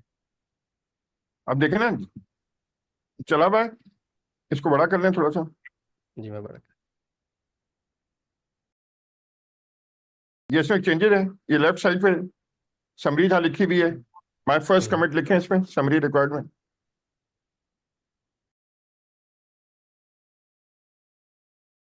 और यहाँ पे कमिट कर दें मेन। ठीक है, सही। ये कमिट हो गया, और पुश ओरिजिन कर दें बस। शुक्रिया। ऊपर बटन आ रहा था, ठीक है। कुछ कमांड याद नहीं करनी, कुछ नहीं करनी, बच्चा भी कर ले। अब मैं यहाँ पे आके रिफ्रेश करता हूँ क्योंकि यही वो रिपो है जो भी हमने बनाई है। अगर मैं यहाँ पे आगे देखूँ तो आप देख सकते हैं वो तमाम फाइल्स जो कि अभी हमने क्रिएट की थी वो तमाम यहाँ पे मौजूद हैं, और आपको कुछ नहीं करना पड़ा। अगर आप देखें टेक्निकली, अगर आप कमांड को मैप करें तो किया हमने अभी भी वही है कि यहाँ पे तमाम फाइल्स आ रही थी, वो तमाम ऐड हुई, यहाँ पे हमने अपना कमिट दिया और उसके बाद यहाँ पे पुश का बटन आ रहा था जिससे हमने पुश कर दिया। लेकिन अच्छी चीज़ क्या हुई कि वो कमांड से हम बच गए, हमारे पास एक अच्छा यूज़र इंटरफेस आ रहा है। ऐसा इंटरफेस आ रहा है जो हमारे लिए नोन है, हम इन चीज़ों से होके गुजरे हैं, ये हमारे लिए समझना आसान है, हम इतने इस तरह की ऐप्स यूज़ करते हैं। तो इसकी मदद से हमने अपना कोड जो था वो गिटहब के ऊपर पुश कर दिया। सर कोई चेंजेस करके दिखाने? जी जी, चेंजेस करके एक और कमिट करके दिखा दें। ठीक है।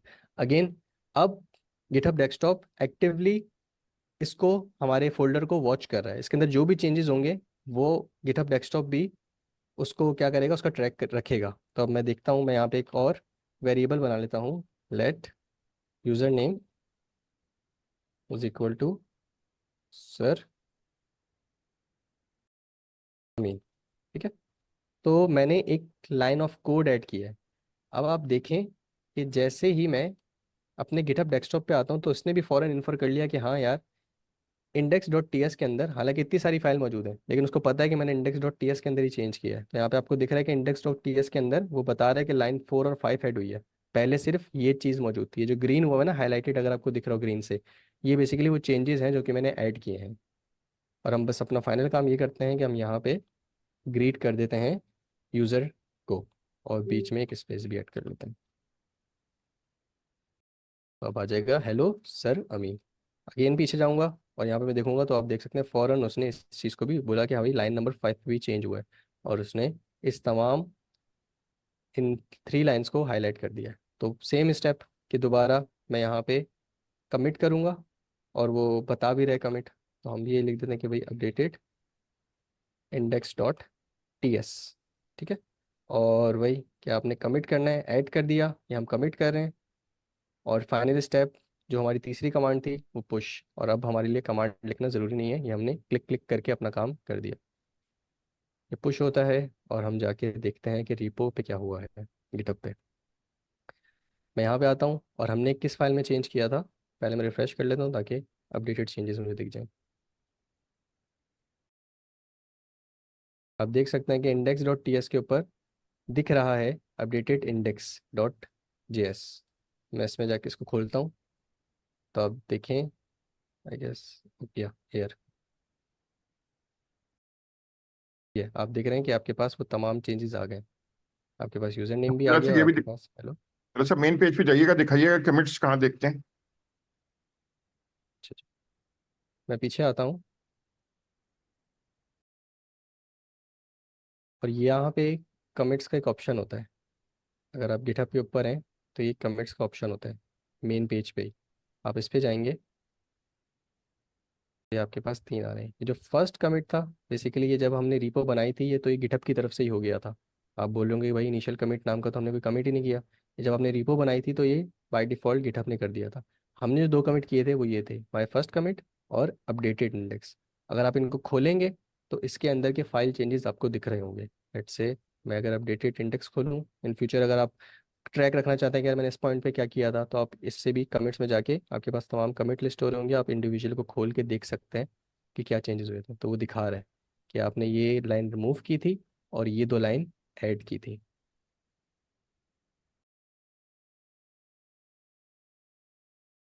जी सर जी। अच्छा जी, अब आखिरी काम करते हैं। मामला ये है कि एआई आ गई है, एआई का जमाना आ गया है। तो हम दूसरों को तो सिखा रहे हैं कि एआई इस्तेमाल करो, हम खुद नहीं इस्तेमाल करें तो बड़ी गड़बड़ हो जाए। और दूसरा हमारा मसला ये है कि हम गरीब भी हैं। अच्छा, अब गिटहब का को पायलट है, मगर उसकी $10-20 महीने के लगेंगे। वो आपकी हेल्प करेगा विजुअल स्टूडियो कोड में इंस्टॉल करके। मगर हमारे पास एक फ्री ऑप्शन भी है, वो है AWS कोड विस्परर। जैसा गूगल कीजिएगा AWS कोड विस्परर, और ये फ्री है। अमेजॉन अभी पीछे रह गया है थोड़ा सा, तो वो फ्री बांट रहा है। और आपने इसको क्या करना है, ये खुद सीखना है कैसे क्या करना है। आपने विजुअल स्टूडियो कोड में इसे करना है और इसके वीडियो देखें कि कोड विस्परर कैसे इस्तेमाल करते हैं। तो आपको ये बहुत हेल्प कर देगा, बहुत टाइम बचा देगा, और आपका कोड भी चेक करके बता देगा। Thank you so much. फिर आप लोगों से मुलाकात होती है, कब होगी अमीन? अब फ्राइडे को होगी। इंशाल्लाह फ्राइडे को उनसे मुलाकात होगी। अच्छा, इन लोगों से हमने एक सबमिशन का फॉर्म का लिंक भी शेयर करा हुआ है। मोर्शिद भाई, आप वो टाइप स्क्रिप्ट वाली जो आपका 4th टैब खुला हुआ है, उस पर जाए जी। अ, उससे पहले कैलकुलेटर प्रोजेक्ट पे क्लिक करें। Okay, calculator project. यहाँ पर देखें, सबसे लास्ट में देखें सबमिट योर प्रोजेक्ट हियर, हमने ये भी करा हुआ, इसको ओपन कर लें। तो अब यहाँ देखें, यहाँ पर काफी चीजें लिखी हुई हैं।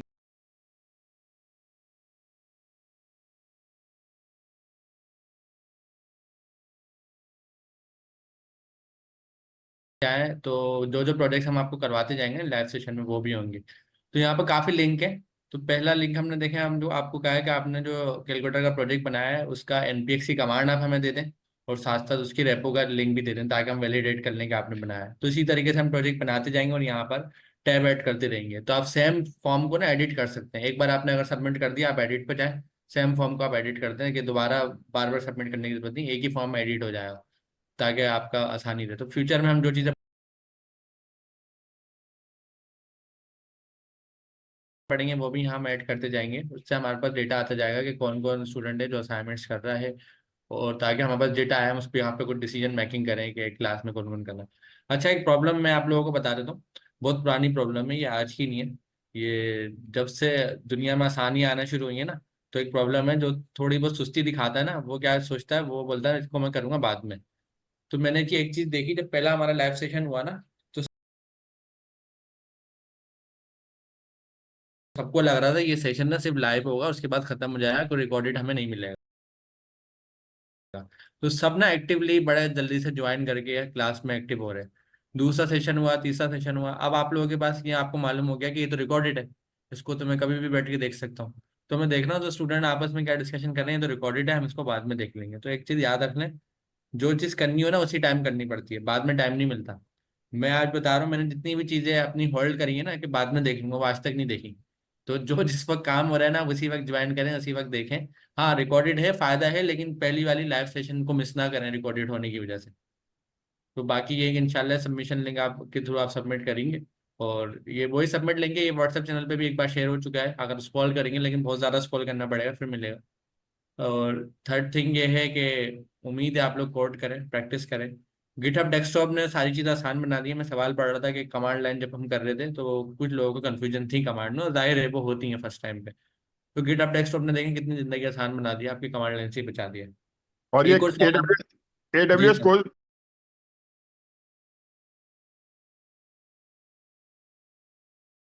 विस्परर लगा लेंगे तो फिर तो बहुत ही आसान हो जाएगी। ये और आसान हो जाएगा। ये सर आपको सारी वो चीज़ें बता रहे हैं आपकी ज़िंदगी आसान करने की। सही है, अगर आप करना चाहते हैं तो ये सारे ऑप्शन आपके पास अवेलेबल हैं, आप यहाँ से इसको चलाएं, ट्राई अब करें। सब लोगों ने ये कैलकुलेटर बना के अपनी npx कमांड और गिटहब रिपोजिटरी सबमिट करानी है अमीन भाई को। बिल्कुल। अच्छा, एक चीज का और सवाल का मैं जवाब दे देता हूँ। मोर्शिद भाई ने शुरू में ना एक काम करा था, वर्जन में कुछ चेंजेस करी थी, वर्जन 1, वर्जन 2, वर्जन 3। तो वो ना, अगर किसी को समझ नहीं आया तो कोई बात नहीं, वो एक एडवांस चीज है। सही है। वर्जन का कॉन्सेप्ट क्या होता है, मैंने बताया ना, हमने मिल्क पैक बनाया था। अब हमारे मिल्क पैक में हमने कुछ एडिशन करा, हमने कहा मिल्क पैक में हम एक बार का एक काम करते हैं, कुछ फ्लेवर डालते हैं रोअफ़ज़ा का। तो जब हमने दुकान पे रोअफ़ज़ा का फ्लेवर वाला भेजा, तो हम सेम नाम से नहीं भेजेंगे ना, हम क्या करेंगे, कोई वर्जन रख देंगे, फिर मिल्क पैक 2.0 इसमें रोअफ़ज़ा आता है। तो उसी तरीके का वो कॉन्सेप्ट था वर्जन का। तो अगर वो नहीं भी समझ में आया तो वीडियो रिकॉर्डेड है, आप देख लेना। लेकिन वो कोई इतना हार्ड कॉन्सेप्ट नहीं है, वो एक बेस्ट प्रैक्टिस है कि जब आप मोबाइल भी दूसरा मोबाइल लॉन्च करता है ना, तो वो भी बोलता है इसका वर्जन चेंज कर रहा हूँ।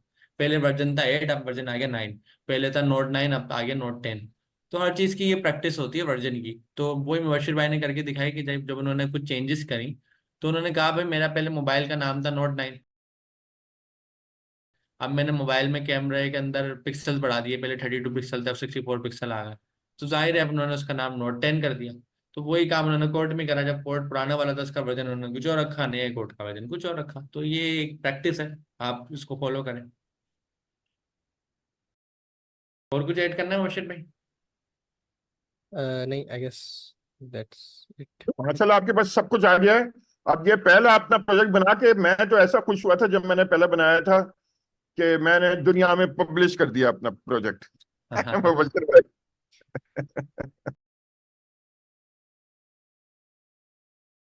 जबरदस्त। तो आप अपना एनपीएक्स का टूल बनाया है? अच्छा, अपना जो सबसे अच्छा दोस्त है और ना इसके आपके करीबी, आप सबसे पहले एनबीएक्स ये कमांड चलाए और कैलकुलेटर टेस्ट करके बताया आपको। और दूसरा काम एक करें जो सर ने बोला था, अपने रिश्तेदारों को भी भेजे। ओके जी, thank you so much. Thank you so अच्छा, मच। और मजे की बात यह है जब आप पैकेज पब्लिश करते हैं तो उसका पेज ही बनता है ऑटोमेटिक। तो आप अपना पेज आप भेज सकते हैं कि ये इतने लोग मेरा इस्तेमाल कर रहे हैं भाई, पैकेज आप देख सकते हैं जाके। जाने से पहले मुबशिर भाई जरा सा वो पेज दिखा दें आपके ने जो अभी पब्लिश किया, देखते हैं आपको कितना इस्तेमाल लोग कर चुके हैं। जी बिल्कुल। एनपीएम का पेज, दोबारा शेयर कर लें इसको ना। एक तो गिटहब का पेज है ना जिसपे आपका कोड रखा हुआ है, जी मैं उसमें देखें कि एसपी आपने कितने अपने दोस्तों को कहें कि आपके पैकेज को लाइक करें।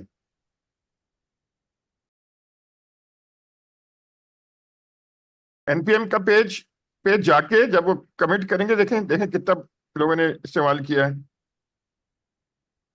आई थिंक थोड़ी देर में लग हाँ, आई जाएगा। गेस अभी अबाउट एन आवर हुआ है, तो I guess after some time वो हाँ, वो दिखाता है अपडेट स्टैट्स। करेगा वरना उस पर जी लिखा हुआ आएगा। और बिल्कुल। दूसरा गिटहब का पेज दिखाइए आखिरी,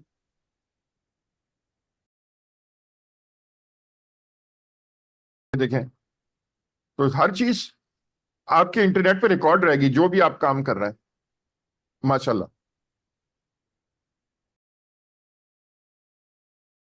पाकिस्तान में जो हम नेगेटिव बातों पे लगे रहते हैं ना, कुछ दुनिया में अपना नाम पैदा करें। चले, बहुत जबरदस्त। Thank you so much sir. इंशाल्लाह हम फ्राइडे की क्लास को कंटिन्यू करेंगे, उसमें कोई नई चीज लेकर आएंगे।